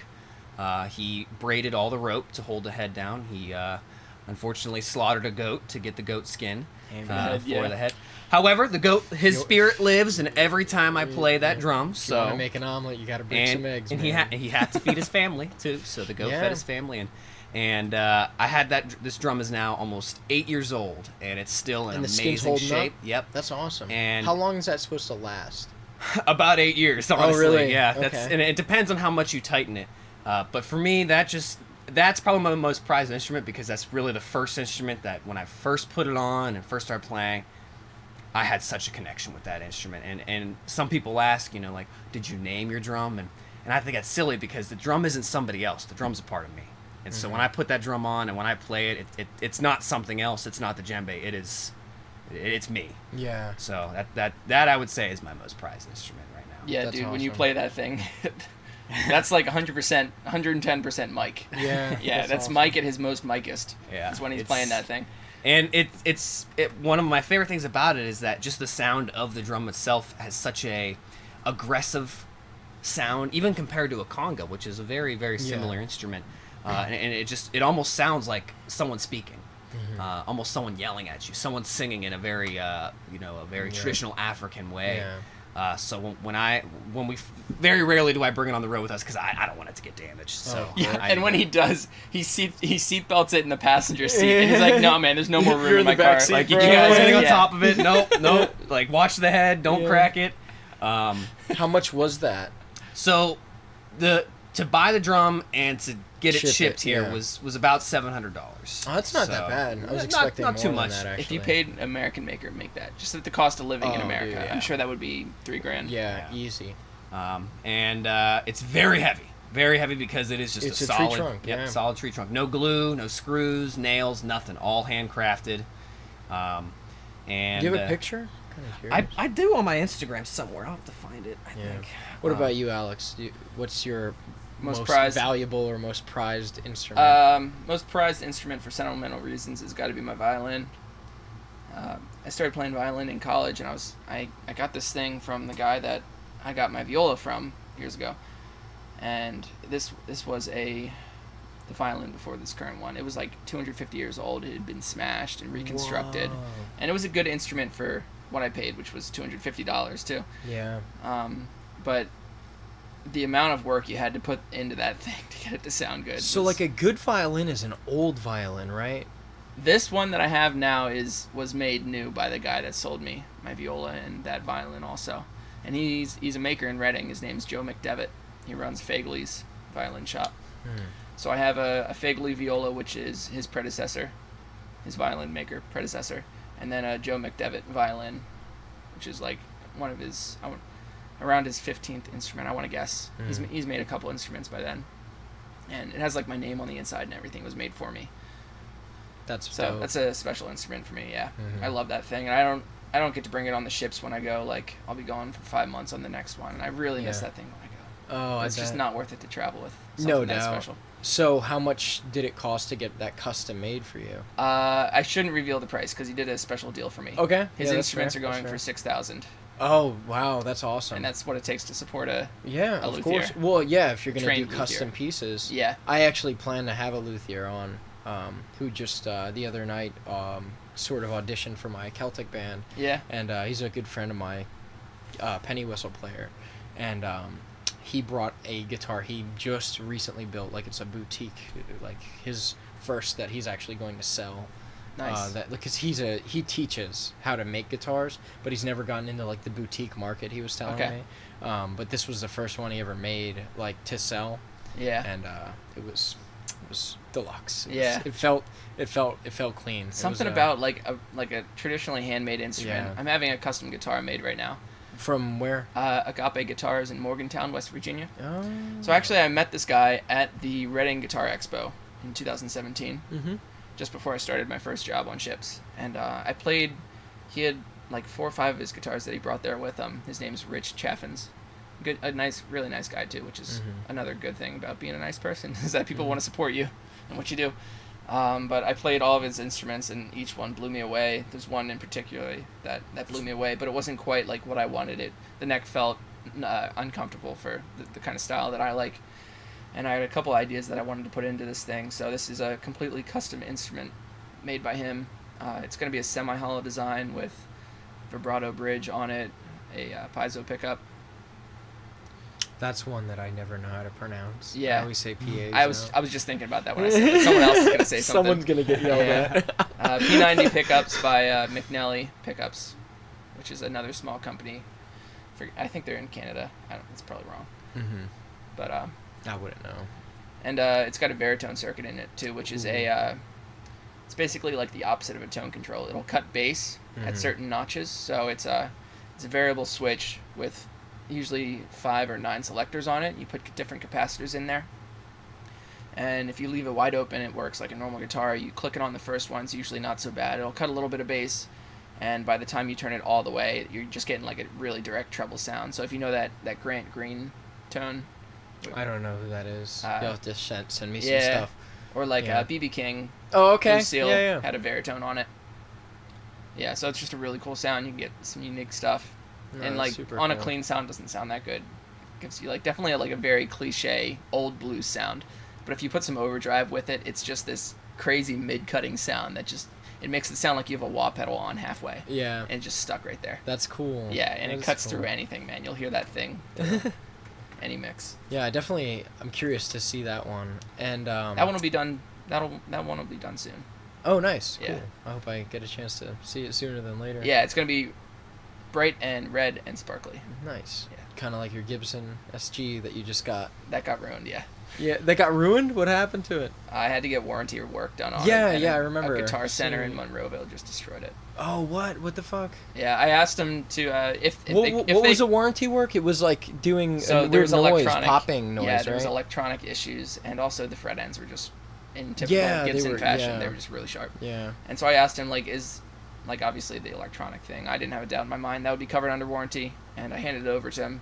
He didn't even address the electronics. He couldn't get it to happen, I guess. But he said, yeah, sure, I'll take a look at the fret ends. And when I got the guitar back, this dude took a file, and on every single fret, man, he like just cut a notch into the wood like that bad. What the fuck, So he just like dude? destroyed the. Actually, Oh I got my a call God. from that Guitar Center yesterday, and they've been trying to do good on that. They sent it down to Gibson. Gibson took the frets out, planed the neck, put some new frets back in, fixed the electronic issue. They sent it back to Guitar Center on their dime, so kudos to them for taking care of that. But yeah, I was gonna fucking I'll say, get, I'll get to pick that up next time I go to Pittsburgh. Yeah. My God, dude. Yeah, their guitar tech, their like certified guitar tech did that. Wow. I could not believe it when I saw it. Yeah. Must have been like, fucking, I'm just drunk. There's a Gibson. My dad had a fucking Gibson. Daddy issues. Oh shit, man, that's crazy. I would have been livid, dude. Yeah. I'm kind of I'm entertaining the idea of getting a Kiesel custom made. Yeah. Yeah. They have great prices too. Yeah, they really do. They have a good setup. They're in Oregon. Somewhere Washington? West Coast. I think. Honestly, I think it's California. Is it? I Yeah. could be wrong. I know it's one of those though. Yeah, it's out there on the Yeah. West Coast. That's what Ethan's got, right? Yeah, that's what Ethan has. Yeah, he was telling me, because I think he probably knows me as a musician better than anyone, because I adopt a lot of his style. Yeah. Just because he's the only person I've ever had formal lessons from. Okay. And I've been playing guitar for fucking almost a decade now. Yeah. And Ethan blows my mind, dude. yeah, he's insane. But I have like the Ibanez in there. I got it at Cash Converters. Okay. It's a 7-string that was like $300, but I had a friend there that worked there, and I traded an old amp and I got it for like $200. Nice. Yeah, he hooked me up, and I just played. I played Ethan's Kiesel before, and just from, I guess, the amount of time you take that you're a musician, he was explaining to me, like, you're outgrowing that thing, like, you need to get a different one. And I played his Kiesel years ago, and I'm like, fuck, this 8 strings, this is crazy. But I played it like a few months ago, and I'm like, fuck, this feels right now. like it's like, oh man, I have outgrown like the Ibanez. Like, Yeah. it feels wrong when I'm holding like a higher quality instrument now, so I'm like, fuck. It's nice to support real instrument builders too, Yeah. like stuff that's just not pumped out in a factory like a Yeah. Gibson is, or not that they don't make good guitars, but Yeah, it's just nice but, to like custom shops. Yeah. Their prices are like fair at that one. I think they're great. So what I've been doing to save up, is every gig that I play, whatever money I end up with at the end of the night. So that's after drinks. You know what I mean? After drinking and eating, I take that sum and I put that toward the price of the guitar. Okay, yeah. So once I get to the down payment amount, or a little more than it, and I know I'm gonna be gigging, I'm Nice, gonna yeah. probably do they have like this really cool interface where you can custom build the guitar on their website. I did it like 4 times because I'm like, oh, I wonder what it would look like with this. I've done that on their website too. Dude, I had no it's intention of buying one. Yeah, I just, it's just fun. For fun. It Yeah. is fun to do. They have a good. I think the reason I decided to get the Kiesel, because I was going out of my way. I was going to like Sam Ash and Guitar Center, every guitar store I could possibly go to, because I'm like, I don't want to fucking order one of these $1,000 guitars. I can find a better Ibanez thing than my Ibanez for between $500 and $1,000. Yeah. So every fucking guitar store I go to, I pick up all these Schecters, more Ibanezes, and I'm like, my Ibanez is better than these. Like, you know what I mean? Like, for the price, it's like, it's not Yeah. even close. And then That's another thing. I hardly ever buy new gear. Yeah. Well, that's another thing. Yeah. Like you're a pawn shop guy, but I want to get into that For too. sure. We're going ham on that part of the convo. But like the only thing that comes close is like those Ernie Ball Music Man Majesties. Okay. The John Petrucci Yeah. signature model. I played one of those. Those are so fucking cool. They're good. But everyone I find is a 6-string, and I need a 7. Mhm. I'm there. That's what I do now. Connor McNamee had a 7-string Yeah, Music he Man. doesn't. Or no, it was It's I a think it was Kiesel. a 6-string. Yeah, he he didn't has like a- it though. He didn't have it very Really? long. Yeah, he has a Kiesel now. It's like a wood grain one, Yeah. similar to Ethan's. It looks similar. I think the same model, but that's cool. So let's go into the pawn shop thing. You go to pawn shops and like the same ones that I typically go to, and you always find really cool gear and stuff. And sometimes you even buy pedals and drop them on guitars and make marks in them. Oh god. Is that a terrible way to bring that up? Oh yeah, man. That's sad. It's, you were posting about that forever. Like after I it still can't happened. believe I did. When I don't know. Like, Do you want to do you tell ever me have the something story? happen in your life where you just wish you could hit Control All the Z? fucking time, dude. Yeah. Joe knows one, when I had my car and I fucking crashed into his van, because he parked really awkwardly next to me, and I'm like, don't move, I'm gonna back up, and then I hit him, and I'm like, fuck. Like, I couldn't have felt more of an idiot. It was, oh man, it was just so, but yeah, that was 100%, I can relate. Joe's over there laughing. I was filming a video. I got it all on video too. Stupid. Oh man. Oh, you have it on video? That's amazing. Not of the pedal hitting the guitar, but my reaction to it. I was just like, I had 2 pedals in one hand. I was like, 3rd pedal, right there. And then I turned around to face the camera again, and it just like flew out of my hand, dude. I tried to catch it, and in that process, I just like threw it into my Eastman, my like beautiful solid top arch top guitar. Yeah. Full hollow. Cracked the top actually on it. Yeah. What's the make that you're going after right now? Like, what you have a PRS, right? Yeah. That's like your main one. Yeah, I've had that for like 7 or 8 years. Yeah. So what's like your favorite make? I know you're really looking highly at Alvarez guitars. Like, oh yeah, I love speak Alvarez. highly of them I've for acoustics. I've had 3 of them. Yeah. They have that acoustic at the pawn shop right now, which is nuts. But my first acoustic was an Alvarez. I bought it in high school at that pawn shop, $75. Had a cracked top, like a huge dent in the side. The neck is actually cracked too. I don't know how it still works. It's still a pretty good guitar. Mm-hmm. And that was a dreadnought sized guitar, and I used that all the way up until I bought a Martin D28. So like, the mother of all upgrades after that. I honestly I've played a handful, or I've played my share of Martins, and they're one make that I just am not a fan of. Like, unless you go super high end, they don't well in my hand. The dreadnoughts. Well, just all of their guitars. Oh yeah. Like, it's just, and it's not a knock at them. It's just, yeah. You sit in a hatchback Volkswagen, you're just like, I'm more of a Honda Civic guy. You know what I mean? You just know. You're just like, this ain't me. I'm not a German engineering guy. Yeah, that's a guitar car. I really had to play a lot to get used to it. I've gone back and forth, like deciding if that was the right decision for me at the time, but it's a good sounding guitar. Yeah, I think the next acoustic I'm going to get, if right now I have a Takamine 12 string. I'll show you. It's very nice. I got a good deal. I bought it from a friend.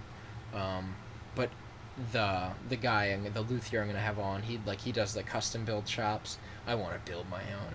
If I'm gonna get another guitar, like a 6 string, it's got to be one that I build myself. I'm not gonna. That would be cool. Yeah, I think that's the way to go.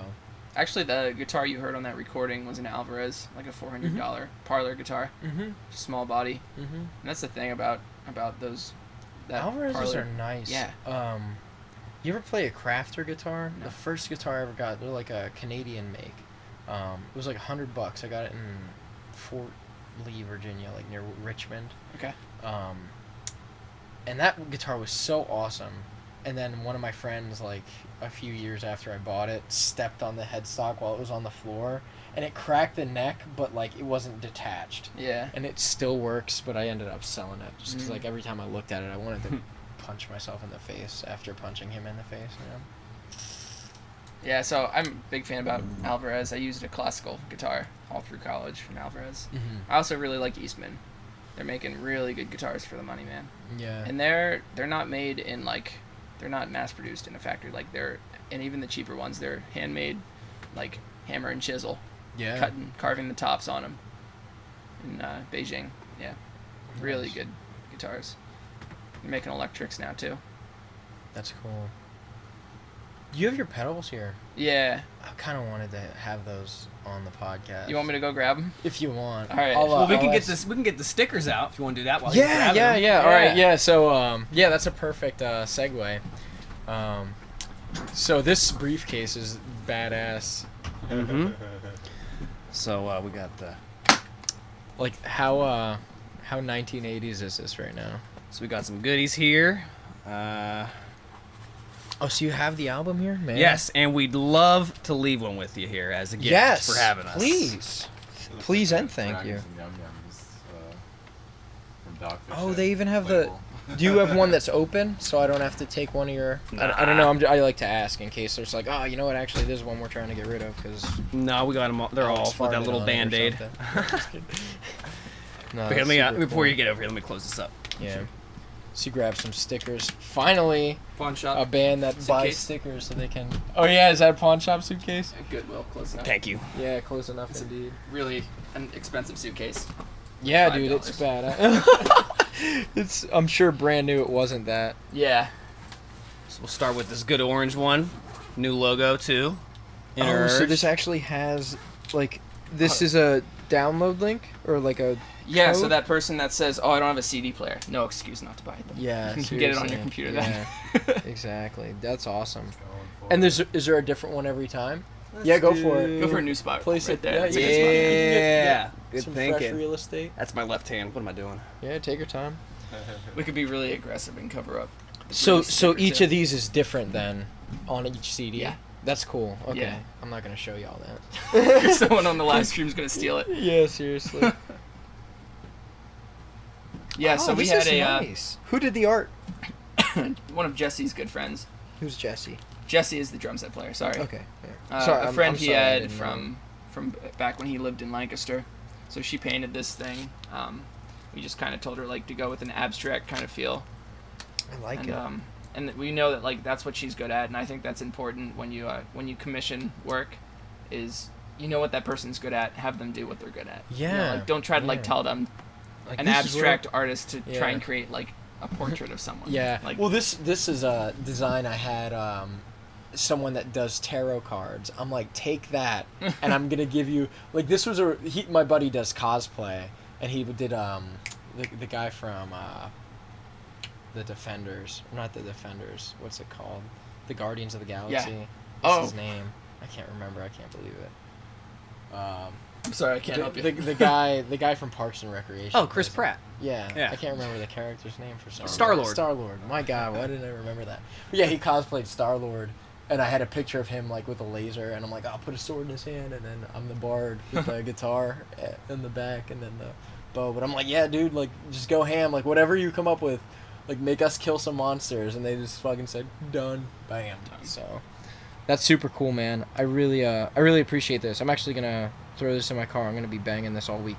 Yeah, man. I'm gonna be banging this. And all then week. I took the colors and I asked if it was alright if I just inverted it.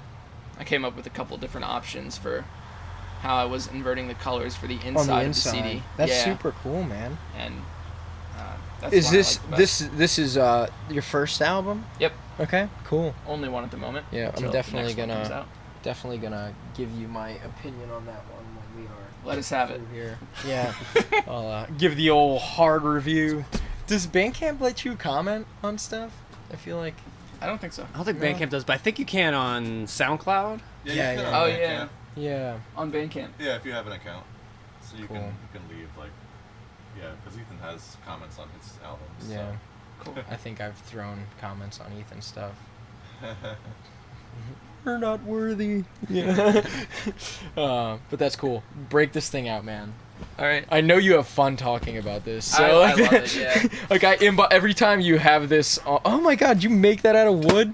Yeah, my dad did. Jesus, that's so badass. I started with this case because I got my first cruise contract and I needed to bring it on board. I didn't want to put it onto the plane, so this fits underneath an airplane seat.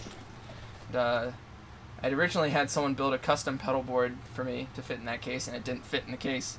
So I Nice. just went to my dad. My dad is a amateur woodworker, not he's bad amateur, but he's really good, and he Yeah, does I it see as that. a hobby. That's what I mean by amateur.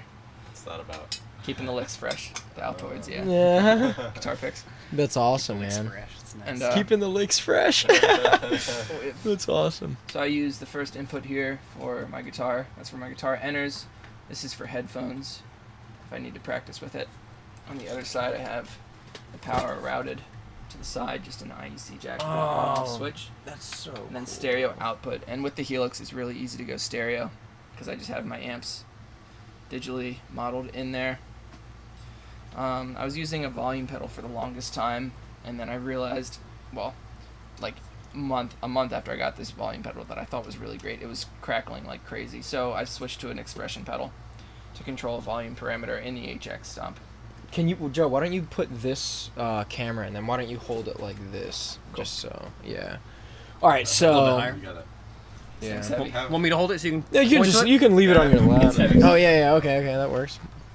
All right, yeah. So briefly go over that one How more does it work? time. Yeah. So anyway, my guitar enters the Yeah. the board Yeah, and then there. you have First headphone thing out. is the compressor here. That's the first thing in your line? Yeah, and I use that for like ambient sections. It gives your guitar some sustain, and if you combine a compressor in front Shouldn't of an you overdrive, put the compression at the end? I keep it in front of the overdrive because if you feed an overdrive circuit at like a constant signal, it won't die away as quickly. So you can get like a heavier overdrive sound. So I have a very light gain. I can combine with this to make a medium gain sound. Then this will boost it even more if I want something nuts. After that, it goes into the Mike. You're completely like headless right now. The hat, just the hat. Yeah, I love it.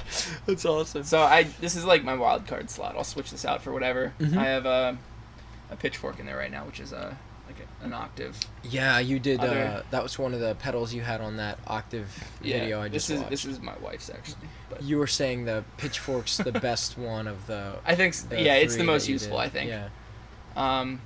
And like sometimes I'll throw in. I have a really nice Chase Bliss like chorus pedal, vibrato chorus pedal. Do you have a favorite make? I love the Empress stuff definitely. Yeah. Yeah, I have stuff from most every company that you've heard of. When I was into it, I was going a lot of Dan Electro. Yeah. I think because they were They're fairly cool. priced, and you could buy exactly the sound you needed, and I feel like that's when I was first starting out, that's what I wanted, and then like I saw all these guys with their phasers, and I'm like, I want all these things, but I'm poor. Yeah. I can't do it. It's not fair. I miss having a real phaser on the board, Yeah. but I can use the HX Stomp for like extra effects that I'm missing here. Yeah, that so thing's after that, it goes sweet. into the HX. It runs through some amp simulations, and then from there the delay and the reverb. It goes back into the HX Stomp where it'll send the headphone output and also the stereo. Oh, so you have a bunch of outputs wired. Yeah. In use. And I can use this that's cool. for if I'm running with a real amp, then I save a preset on here where I don't have an amp simulation in it. Or I run stereo if I'm like playing to direct front of house with these guys. We're playing a big stage. It's easy that way to get a great reverb sound. Sometimes I'll just go stereo into a front of house. Oh, this is like an auxiliary pedal kind of. So tap tempo wired up. I almost hit Mike. You good? To the delay, and when I have the chorus there, it'll get wired up through this guy too. Nice. Top button will switch this between a volume and a wah. That's so fucking cool. Yeah, it's really compact.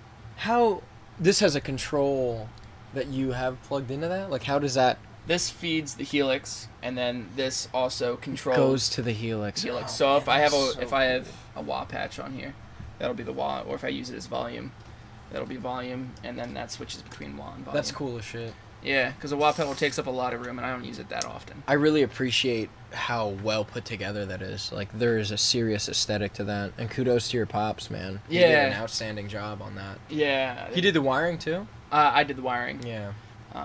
He took care of like soldering the power and stuff though. Yeah. That's But awesome. yeah, it definitely wouldn't have happened without him. I would have been paying someone a lot of money to get. You have that velcroed in, is that it? Yeah. Yeah. And that's even if awesome. I would take everything off, I had custom routed the top. I had drawn a picture of how I wanted the slots put in there. So like I have a row on the top for like 10 wires I have up there. No, that's awesome. Cool. Getting tired yet? Yeah, little bit. that's fine. Yes. Yeah, that's about it. So- No, that was great. That's really cool looking. So Andrew Koss in the chat said, talking nice, shit. Nice hat, Michael. Thanks. I wasn't Alex sure- took his hat off. I wasn't sure if he was talking about this in front of your face or the actual hat you were wearing. Thank you awesome. kindly, sir. I'll drink Alex needs to that. put his hat on too. Thanks. Yep, no problem, buddy. Yeah, so that's pretty freaking heavy, isn't it? Yeah, that is. But Yeah, it's that's why I opted for the Line 6 pod. That's there's a reason people still do it that way, man. That's a real way to get your sound, you know. Yeah. How much is all that worth on there? Oh, it's probably like $3,000. Yeah. My God. It was over a very long time. I saved up. some Yeah, money of for that, course. Yeah, I think that's the advantage with the digital stuff. It's like, I just want this effect now. Yep. You know, that's super cool. What are we doing for time? What do we have for time here? We're at 1:45. That's cool. Yeah. You guys in a rush to get anywhere tonight? All right, No, cool. All right, not just at making all. sure. That's super cool.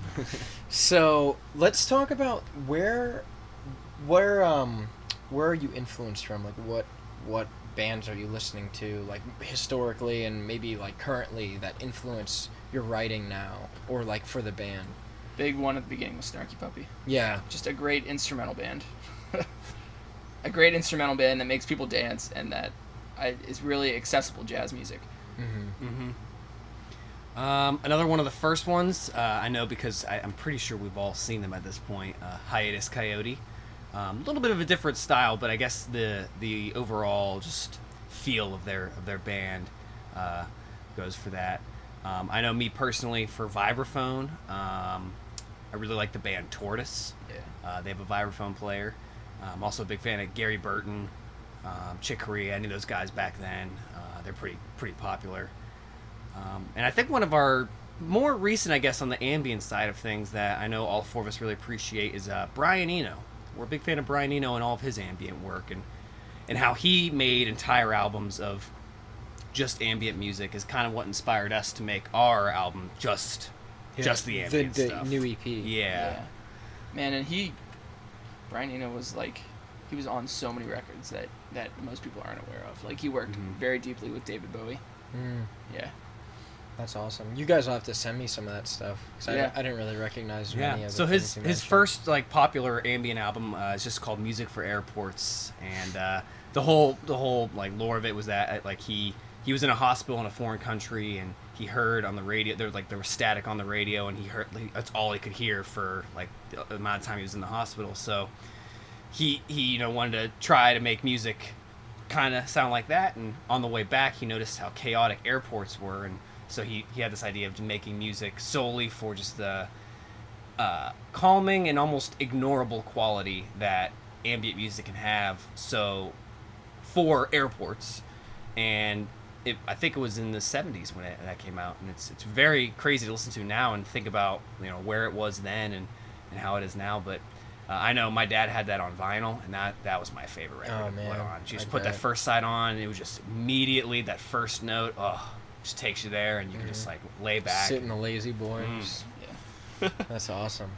He ended up, I think there's 4 of his ambient albums in there. Like I think they're called just like Ambient 1, 2, 3, 4. And they're all really, really good. He has lots of other stuff. I think he does orchestral things too here and there.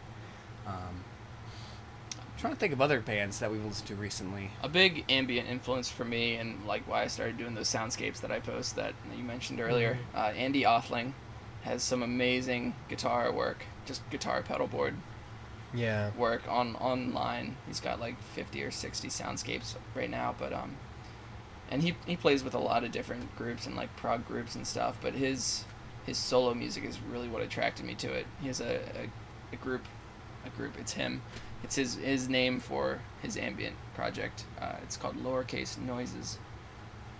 That's a really, really awesome group that I've been listening to. Another group that I think our entire band is a big fan of is Square Peg Roundhole, actually from Philly. It's 3 guys, so it's vibraphone. Sometimes the vibraphone he'll play like a key bass in the left hand. And then there's the drum set player, who kind of coordinates the whole group. And then the third guy plays Rhodes or key bass. Nice. So everyone's kind of switching around, taking different roles on it. And they use some looping live too. And just their music is crazy, cinematic, like explosions. Yeah. And That's cool. yeah. As for conga players, I'm a big fan of Giovanni Hidalgo. He's one of the classic, like virtuoso conga players. He's one of those guys that he sometimes plays with like 10 different little drums, and the sounds he can get is pretty wild. And then going off percussion, I know one group that me and the drummer really like is Ghost Note. And what's cool about them is Ghost Note was started by the 2 percussionists, well, the percussionist and the drum set player of Snarky Puppy. And so they started their little side project called Ghost Note, and now they're actually a pretty big name for their own. And similar to how we have a very, drum-heavy sound, a lot of their tunes is just constant drums. Just that's all it is, really. Yeah. Sometimes some of their tunes are just that. Yeah, That's they cool. headlined Beardfest last weekend. Oh, really? Yeah. Nice. They all have beards? Beard Fest. Yeah. I don't know. funny. Some big music festival out near Philadelphia, Jersey. That's cool.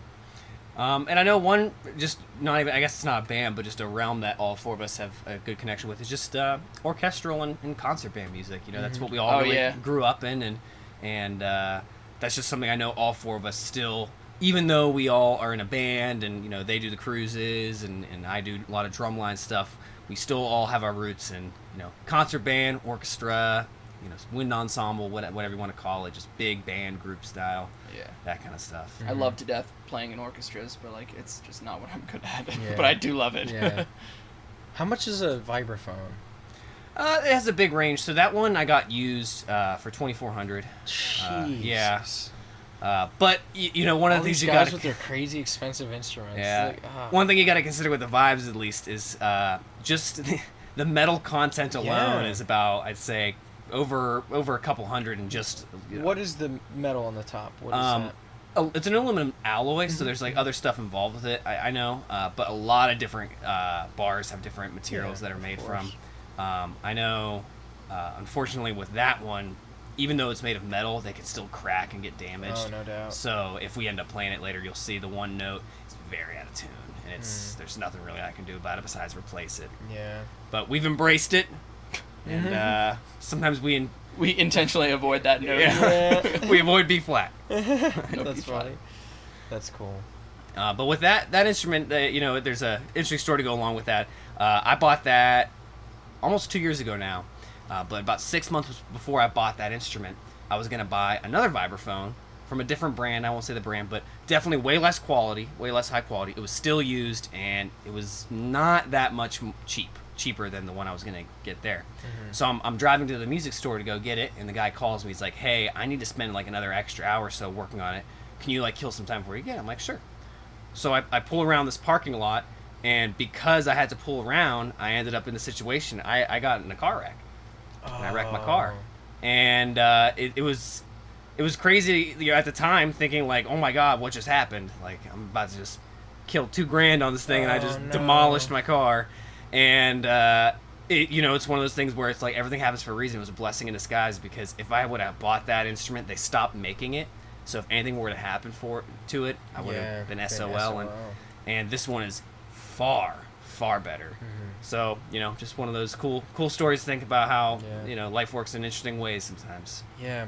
I feel like the jazz community is like such a niche. Like, you guys got any good stories from like some jazz clubs? Like, I've always wanted to go to like a jazz club and just kind of vibe it out. Like, I feel like it's where all the scholarly people hang out, well, you know? Like, I feel like we've had a pretty good experiences at Chris's Jazz Cafe. Not like not many people like turning their noses up at us because we're not traditional. Pittsburgh? Philly. Okay. Yeah.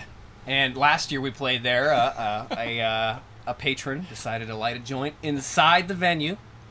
So we were just chilling and we're smelling, and we just see he's just couldn't care less, and he must have known somebody, but like we all were just like immediately just like, he's inside. What? Like what's like? Is that cool? It was very interesting to see that.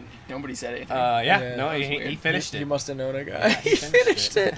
That's awesome. But other than that, we had in that first place that we played at, it was called Spaghetti Benders. Sorry, but we gotta let them know. We had some interesting nights there. We had multiple nights in particular where we play for a long time and we're all done, and the owner was gone. Straight up just didn't pay us. Yeah, so we just went home empty-handed. Well, yeah, it's good, dude. It's honestly, it's a service to let other musicians know about that, because that's not okay. Oh, I'm all about burning bridges. Yeah.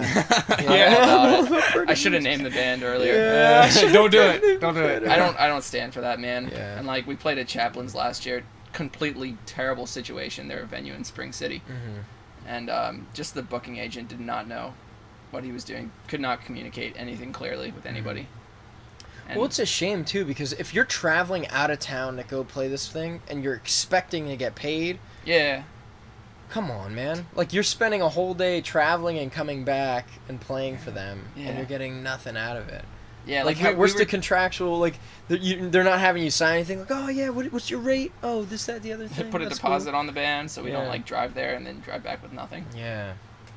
I think it's interesting, you know, thinking about that. So do you guys have like a fixed rate, or do you like do a cut of like what the bar makes? Like, what's depends your on the usual venue thing? always. we wish we had a fixed rate. That'd be nice. Yeah. I usually try to get 300 or 400 for the group. Mm-hmm. For how like usually I go for like an hourly rate. Like solo, generally. When I play solo, I Yeah. guess it's like 200 to start usually. Yeah, that's actually pretty it depends good. on the venue. Usually I do like $50 an hour, like when I first started, but it depends on the venue too. Like if I'm bringing like all my gear, 200 is like a good rate. Yeah. I think that's the most I've ever gotten paid. Actually, it was 200 for a solo thing. Weddings, I wish would ask for me more, but you know. Weddings are good gigs. Weddings are good gigs. But you know, we were complaining about how it's hard to get good gigs and getting paid for gigs, and I think that's a really valid argument in some ways. Well, it's your job. Yeah. You know, like it's especially you. Like you teach, like as your primary thing. Yeah. And this is like the side thing, but it's not fair. Like that's like a contractor building your porch, and you're just like, yeah, all right, see ya. Yeah. Like, it's like fuck you. And some people will complain in the same facet with how when you digitally distribute your music, you don't get as much money. But I know me personally, I find it hard to complain with that side of things because, you know, you're able to put your content on something that literally everybody can access in a rectangle in their pocket. And when people complain like, oh, I can't believe we get paid this little from Spotify or this little from Pandora, I find that a little more hard to complain about than other things because with that, you know, this is so new. We're still getting the hang of things. Yeah. And there's still so many other ways that musicians can make money, not just putting their stuff online. You know, selling physical albums. Like we got that whole case full of records that we like to sell. So I think it's interesting that we have troubles with getting paid in certain ways, but I think some people get upset for wrong reasons. And I think people who expect to get a lot of money selling their music online aren't going to be happy ever if that's the way you want it. Yeah, if they're not like performing musicians. Exactly. Yeah. So. Yeah, like I think we've sold like 5 copies of the album on Bandcamp, something low like that. Or like I've sent a couple overseas when someone contacts me, then they want a physical copy. one. But mostly it's and we've sold over 200 copies of the album now, just in person from shows. That's awesome, man. You do your job playing, and you create like a personal connection with the people, and they want to support you. They want to see you succeed. Absolutely. That's the key, man. And they'll drop 15 or 10 or whatever on an album just to support you. Yeah, that's awesome. You know, and I don't even know if they listen to it. Usually, I think with most people, it just sits in their car because nobody has a CD player at home. Yeah. That's a good thing. We're good driving music. We don't have lyrics to distract you. I will never buy a car that doesn't have a CD player because I've always been that guy that's like, well, I just know bands, and I'm constantly cycling like Brutus, I think, is the thing in my car right now. Oh yeah. Yeah, and I'm just keep an eye out for their new album, by the way. They just recorded it a couple days ago. Nice. And you're on it?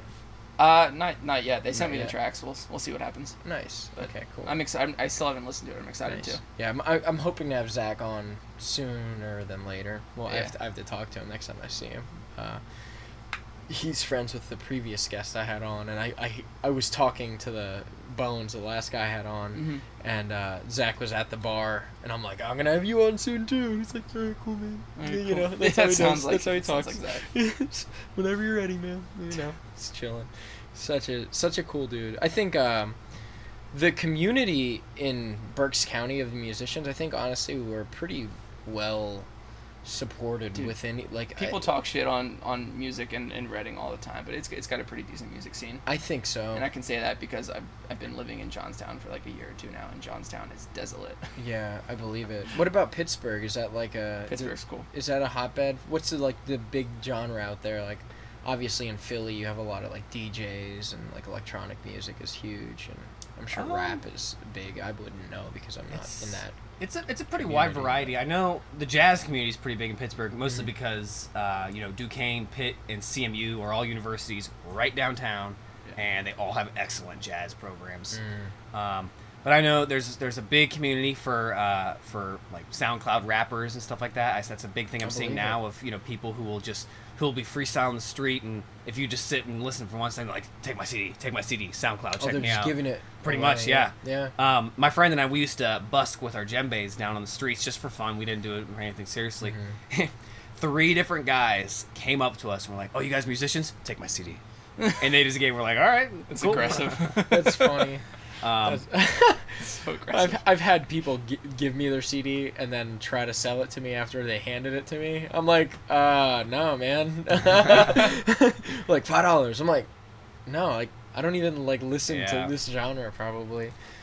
But Pittsburgh also has a good rock scene. They got a lot of good, like, old, I guess you call rock bars, what do you want to call it, like dive, or where you dive come in. bars It's just like pretty as. cool. But sadly, the one really cool venue that just ended recently, we had a dueling piano bar that you could do live karaoke. And that was like live band karaoke. Yeah. That's badass. And it was so much fun. I love the idea. Yeah, of it got that. closed for like some weird reasons. I don't know what the whole story was. Is that Howler's? That's unfortunate. Charlie Murdoch's. Oh, Charlie, I forgot about that. Mariana was working there. Exactly, yeah. So she was one of like the backup singers to. Howl at the Moon was the one I was thinking about. There's another one in Pittsburgh still. Yeah. That's like a chain piano bar. That's cool. That sounds like I had an idea so I'm doing, like I was mentioning, this live event that I'm doing this weekend. We do like when the fighters walk out, they have fight music, and I've always had the idea like, I wish like you had a studio band for this, like, and that you could give them your request and they'd play like a live version. Like, I don't know. I think like the idea of studio bands is just badass. I just think any time you can pay actual musicians to do a job where there's music is needed, I think that would be the coolest shit. That reminds me of whenever John Cena had a live mariachi band play his music. Oh man, what a hype song though! That song comes on, you're ready. You're ready to fight. No doubt. I think we had a guy use the John Cena theme for their walkout song before. We had a Mexican guy. He's a friend of mine actually. His name's Victor, and he had this like crazy like luchador mask, and he had this like Mexican music that was like really like I don't know what you call the style, but like it was so he was the crowd favorite for that fight for sure. It was just so awesome, like having him come out and just be hype. But imagine if it was an actual like mariachi band, you know what I mean, following him out. That'd be so cool. It's just very cool. I don't know. So I have a question for you. So many crazy good musicians came out of your school. What the fuck? How did Governor that happen? Mifflin? Yeah. What the fuck? I don't know, Dude, man. like what's in the water over there? I don't know.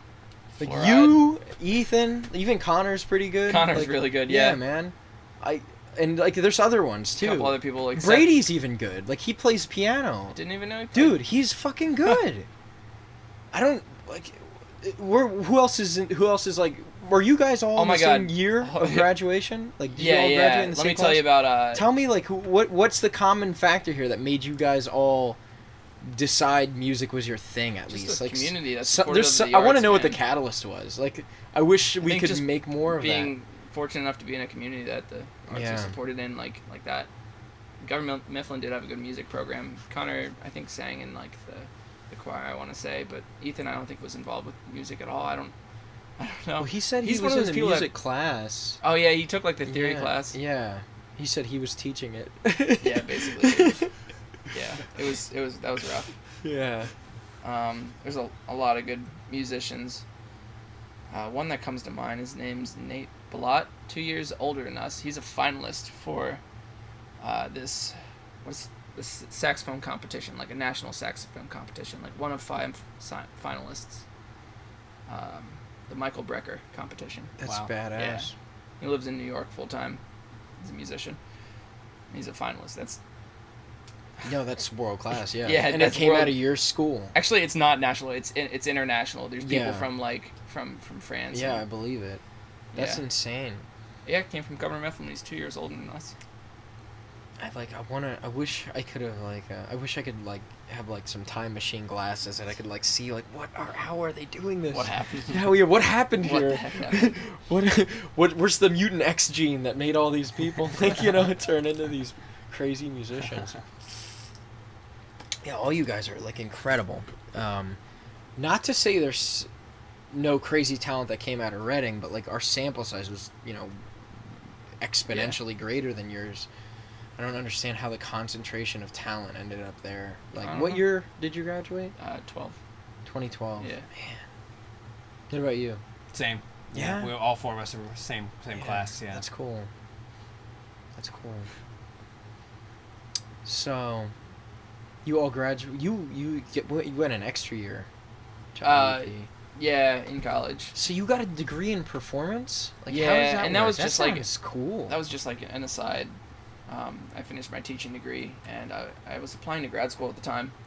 And another blessing in disguise, I didn't get into like a single grad school. There was like, a bunch of like reasons for each one, different reasons for each one. Mm-hmm. But one of them that really personally bugged me was that one school that I paid like a stupid fee to just to apply to didn't consider me because I didn't have a performance degree. And so I looked at my my credit load. What? So like And I found out if they didn't even smack like they were. Oh, we can't take your application because of this. They're like, oh, money's nice. You don't meet the criteria. Fine. And they probably got like 300 applicants or something, and they looked at like it's crazy. 250 of these don't have this, and they just cut them out. That's insane. Just so they could narrow it down to something manageable, because it's a big school. It was University No of doubt. Miami. I have a friend that happened to like he went to apply. I don't know. I don't want to say Juilliard, but it was some acting school. Yeah. And they slapped him down because he didn't like. I think what it came down to, like what he described, was it was really cliquey, and he wasn't in the clique. Oh, you got to know people too. 100%. I think all the people that got in, their parents are probably famous. You know what I mean? That's what it came down to. Another issue loaded, that I had you know? was that I just didn't go there in person. Yeah. And one thing that was frustrating, like I did get into University of North Texas. I passed the first round of auditions there, which I would have thought was a better school than Miami, which denied me. But North Texas, I would have had to fly down there for the audition. At the time, I was student teaching, and the teacher didn't think it was appropriate that I left for like 2 years, 2 days, 2 days to take the audition. So I just didn't go down, and I asked if they would consider it electronically. They said yes, of course, but if you're not there in person, you don't like talk to someone, you don't get a real feel for it. Exactly. And if someone's there in person, they're gonna go with the person that they're talking to, you know. Yeah. I applied to Eastman School of Music. That one was actually denied. Like, they actually listened to it and said, no, you're not good enough. And that was cool with me because they're probably like the best in the country. I applied to Temple. I missed a requirement for the audition or something stupid. So I like to consider myself like a natural performer. What do you learn in performance school, like to get the degree? Like I'm really interested in that. You learn about so much music that you wouldn't have been exposed to, and the big thing about going to school for music is that it puts you in an environment with a lot of like-minded peers where you can succeed and be successful together under the guidance of people that have been around for a long time, your professors. I think that's the real benefit of music school. It's not like the formal music theory training you're going to learn, but it's more along the lines of like you get the opportunity to play in a very good symphony orchestra for 4 years, and you're going to become a good musician just from doing that for so long. Yeah, if you put the time into it. I think another big thing is especially with something like if he's playing violin, that's just an example. You get so good just at your violin. You know, you spend so much time on that one instrument, so it really is able to hone all your focus on just perfecting whatever your performance is. So. And you just become really well-rounded in music. Like I enjoyed the music history classes too. A lot of people didn't like them. I thought it was cool learning about different cultures and how standard Western music came to be. No, that sounds super interesting, actually. Yeah. People take that shit for granted. I don't know. I think like in high school, I was like a terrible student, and then when I went to college, like I'm like, all of this is actually interesting because my money's involved. Like, you know. Same thing with me, man. And something I cannot stress enough is don't go into debt if you're getting a music performance degree. Dude. How much is it to go to IE? IUP was the cheapest in the state at the time that we went. The prices have gone up as everyone else's has. But I want to say it was like $8,000 a year or a semester, more or less, roughly. I forget a semester or a year. I forget. Yeah.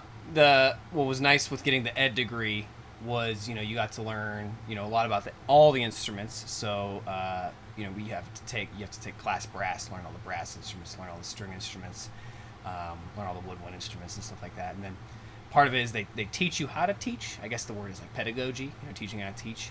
But that for me was like one of the hardest parts about school, was just having to do that, because we only had maybe 3 or 4 like specific times where I was like, all right, you're going to practice teaching this either in front of a real classroom or in front of your peers. And then you just jump into student teaching where you're day to day doing your thing. So Yeah. I know for me, like about halfway through my music ed degree is when I started thinking, is this really what it's right for me? But at that point I was like, I'm balls deep in this. Gotta finish. Gotta finish. That's awesome. So Oh my god. sometimes that's the way you gotta do it. I put that much money into it, so no turning back. Just That's gotta how I finish saw strong. it too. Yeah, I wanted to finish that degree after all Yeah. that money. No doubt. Yeah, I remember having like second thoughts, but I'm like, yeah, too late. Too late. Mm-hmm. I'll pay the loans off and then try again if that's the way it's gonna go.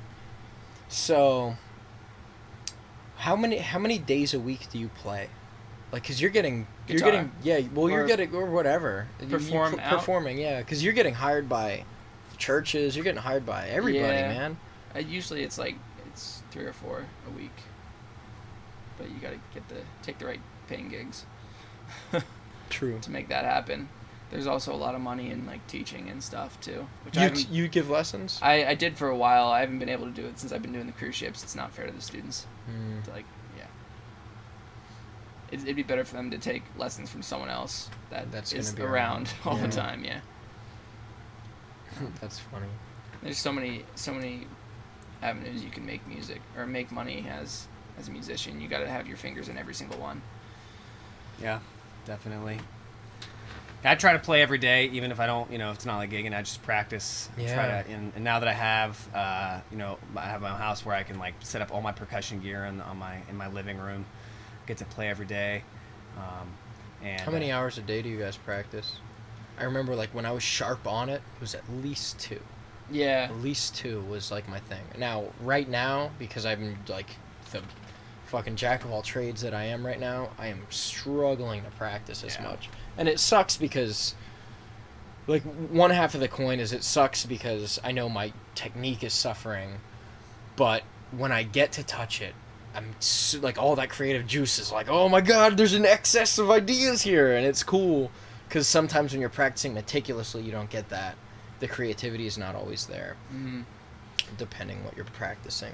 Yeah, it's a tough one. Like, I'll go through bouts where I'm just not inspired to practice at all, and Yeah. usually it's all I play is just on the gig, which that usually keeps me in shape for the most part. I remember when I was in college, I was doing like 6 or 7 hours a day between the different instruments, and not including like ensemble rehearsal and stuff. And That's I a went lot. really Yeah. hard at that for a while. I've been lazy since, there's just so many other things that go into being a musician. Yeah, well, now that professional it's musician. now it's your job. Yeah, so now it's you need to learn video editing. Now you Equal need to learn, parts yeah. learning new like computer programs, learning how to mix and stuff, and putting out music, releasing it online properly, learning legal things to release the music online, or just so many different avenues that take up your time. Gig booking is terrible. Gosh, man. Do you It's have the hardest part. Do you have any advice for people that are like trying to be professional musicians that are just starting out, or Don't be afraid to talk yourself up in the beginning. Not I'm saying like to lie, but like if know your worth. Yeah, don't feel like you should be what's the word? Like modest about yourself as a musician. I think my biggest piece of advice, and this might be different for some people, but try your best to not necessarily practice every day, but to play every day. Because at least for me, like what made me want to be a musician was how much joy and passion I had for percussion, and most importantly, just hitting drums. That was something I just loved to do. And You got to enjoy it. And if you get too tied up in just trying to be the best or trying to make the most money, it kind of defeats the purpose of why you chose to be a musician in the first place, right? You didn't choose to be a musician, for the most part. I think most people don't choose to be a musician to be... to make money. Yeah, you do it because it's what you love. And for me, I knew, like, when I chose, like, it was because I at that point I knew there was nothing else I could do. Because, like, anything else, I wouldn't enjoy it. I wouldn't like it, and I'd hate it. But music was the one thing, like, I had so much love and passion behind it. I had to do it. I had to. Mhm. So If somebody offers you a gig and you're not sure if you can do it, just tell them Do you it. can do it. Just do it, man. Yeah. And do your best. Sorry. do your best to like learn it and do the gig as well as you can, but don't like shy away from something because it's new. Mm-hmm. Have you guys done any other genres? Like, have you been in other bands? Like, what are some other bands that you've been in? I do a lot of work with churches. Yeah, all the so time, like just Christian, playing like white people CCW music, contemporary Christian worship, like that's awesome. eighth notes, man. Yeah. Too much delay, reverb. Yeah. Yeah, and that's cool for you. I mean, in each avenue you go down learning music, you learn a little bit about something else that you can apply somewhere, and Yeah. it just makes you more well-rounded. No doubt. I like to think that's kind of influenced my sound with us a little bit. Is that the use of creating a guitar part where the effect is equal to the part you're playing on the actual instrument, like using the effect as the instrument.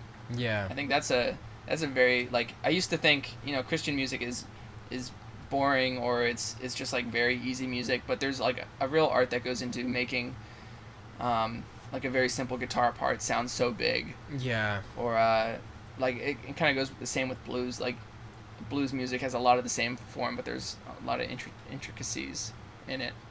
Same for CCW. Yeah, my side band, it's not really a band, but I'm a member of the Steelers drumline. Nice. So throughout the summer and fall, I keep real busy with that. I play bass drum. And it's a lot of fun. For me, my favorite part about it is that I just get to go, at least usually it's once a week that we meet or gig, just play a drum real hard, real loud. And I play a bass drum, so like everything I play is just basically as loud as I can do. And it's cool to like get to go to see the games and stuff and all that stuff. But I just love being in drumline. Yeah. I saw this guy on the TV when I was on a ship in the Caribbean 2 years ago. Steelers were in the playoffs or something, and someone made a touchdown, and like in the background I see this dude with the mid-sized bass drum just going at it. Yeah. I was like, that's Mike. awesome. Here I am, like 2,000 miles away. Yeah. And it's a lot of fun. It's a really good group of people too. Like we rehearse about once a week, and just the rehearsals are almost more just like going to hang out sometimes. You just get to talk and catch up with everybody. And I think my favorite part about, from a musical standpoint, is that marching percussion, like drum line, that kind of stuff, very complicated, very challenging music. So it makes me focus on like legit practicing with a metronome, practicing my rhythm reading, all that stuff, and it That's keeps a me. paid gig too? Yeah. That's awesome. And what's cool with that is we have so many other, we call them side gigs, so like stuff not affiliated with the Steelers that we do. Specifically, like one thing that's really bizarre is like West Virginia loves having us, which I find it so weird. But we go to so many parades, and because it's out of state, we can charge them pretty well. Yeah. So those are like really great gigs we get to do. Just travel down to West Virginia and do an easy parade, and just go back. It's a lot of fun. That's awesome. Yeah, and you want to talk about like different music styles crossing over into something else you're doing.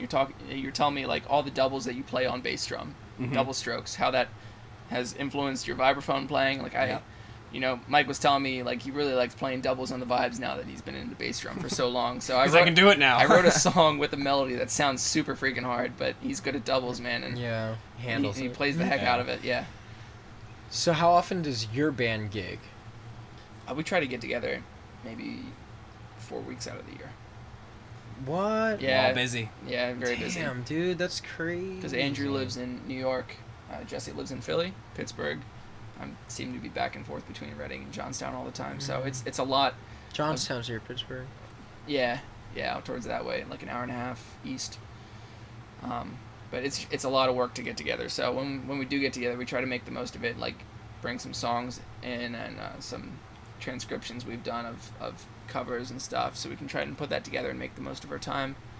Try to do as many gigs back to back as we can. Yeah, that makes sense. What's your goal with the band? Like, what's in the foreseeable future, and like, what's the end goal that I guess all of you guys have in common? If it just remains something that we don't make that much money off of, and we just a passion get project. to see some cool stuff. Yeah. Like we've played some fun festivals this year already, and that's been cool. And one of the things we've discussed about as a band is like, we've done some gigs where like one of us here and there can't do it. So like specifically, I know our drummer had like a cruise contract or something, and he was like, let me look into getting you guys like a sub drummer. And like, it was funny, all three of us at the same time were kind of just like, No, let's Yeah. keep this us four. That's the Yeah. whole reason we want to do it. You know, we all love each other and we love gigging with each other. Yeah, And, we're friends first, and Yeah. in a band. Second. and for me, I love being in a group that's instrumental. You know, that I feel like a lot of the work we're putting into this is definitely making an impact, whether not necessarily now, but maybe in the future for other instrumental bands. You know, I think instrumental music in general is really important because without lyrics, it's just the music. Mm-hmm. So there's no faking it. You know, we talk about sometimes how sometimes singer-songwriters can make these like really weird songs, but the lyrics tell a story to cover up how crappy their song is. You know, like so if it's like they're playing a song on piano or guitar, if the lyrics are good, you know, some people are kind of like, oh, that was a cool story, I liked it. Mm. But with us, we can't fake it. If we want to be good, we gotta Be practice, we gotta rehearse, we gotta really show how good we are at our instruments. Mm-hmm. And that I know is like a big thing for me. Like I love that about our group. That's awesome. As the way Alex puts it, no microphone holders. That's what he calls vocalists. Mhm. Microphone holders. I don't like vocalists. If you can't tell. Yeah. But now that we have the album out, we have this album that's done. We have the ambient album, which will be coming out most likely before the end of the year, and we're already in the works of album number 3. And you know, I like we were talking earlier about putting our stuff online. I love that we get to have our material on the internet, so anybody can see it. You know, sometimes. Oh yeah, I got a message from some dude in Poland, some dude in Spain, someone in Germany. Yeah. So our albums are over in Europe somewhere. And I think it goes to those people probably have a good connection with instrumental music, so it's just something they prefer to listen to rather than someone sing. Yeah, it's definitely interesting because you guys hold a pretty like unique niche. Like I haven't heard many. Like I'm sure, like you're saying, like the stuff you're influenced by is probably similar to your project, but I haven't heard anything like it, and I can see why it easily grabs people. That's awesome, man. Yeah, and another big thing is just the visual of having the vibraphone. For the live Yeah. aspect of it. Big part of it. That's cool. But I know we're definitely all planning on hopefully just keep on gigging just because we can, and I know for me, you know, being in the one on the I guess West PA, I guess, you know, the one on the other side of the state, when we do get these gigs going, I'm not really excited about the gigs. I'm more just excited we get to bro it up, have a good time together. For You know, sure. every time like my parents back when you know we like right after school when we'd have to like crash at our parents' house or something like that. I guess one thing my parents would say is like, man, those dudes bring the best out of you. And I'm like, they do. Some might say it's the worst, but I think it's the best. Yeah, no doubt. So, all right, man. What are we working on for time here? 2:20. 2 hours and Wow. 20 minutes. Longest Time podcast flies. ever. No, this No? isn't even close. But I think that's good. I think Yeah, we still got stickers to hang too. We got 2 more. Yeah, definitely throw them up, man. So Stick where? print slappy up there. Yeah, where can people find that sticker? Give me that. Hey, I need $1 deal. Yeah. On that was Is the that- $1 is that sticker right mule. here? Are we? Did you cut it? It's on the other camera, I think. Where we at? Is there a delay? Oh, sorry. Hey. Print slappy in the flesh. Yeah, I'll let you do that. I took Thank a video you. when we were recording the first Yeah. album. That was So funny where picture. can people find your music? How do people gig you? Let everyone know. You can always contact us on Facebook or innerurgeband@gmail.com for gigs. All of our social media tags are Inner Urge Band, one word. The band name is The Inner Urge, but tag is Inner Urge Band. Mm-hmm. So we have Twitter, Facebook, no MySpace, Instagram, whatever. Bandcamp. That's awesome. Yep. Me personally, I love Spotify. So if you like Spotify, too, we're on there, and that's a really good way to find us. So. And then your personal tags if people want to reach out individually about your vibraphone or your violin. Well, I'm MP Garbett 75. That's how I do it. So my last name is Garbett. But if you want to find an easy way to find a link, all my stuff is on the Steelers Drumline website. That might be something easier if someone wants to remember that instead Nice. of all my personal stuff. But he's got a lot of other stuff I need too. to set up a website, yeah. Alexander Price Music on Facebook or Instagram is the best. Nice.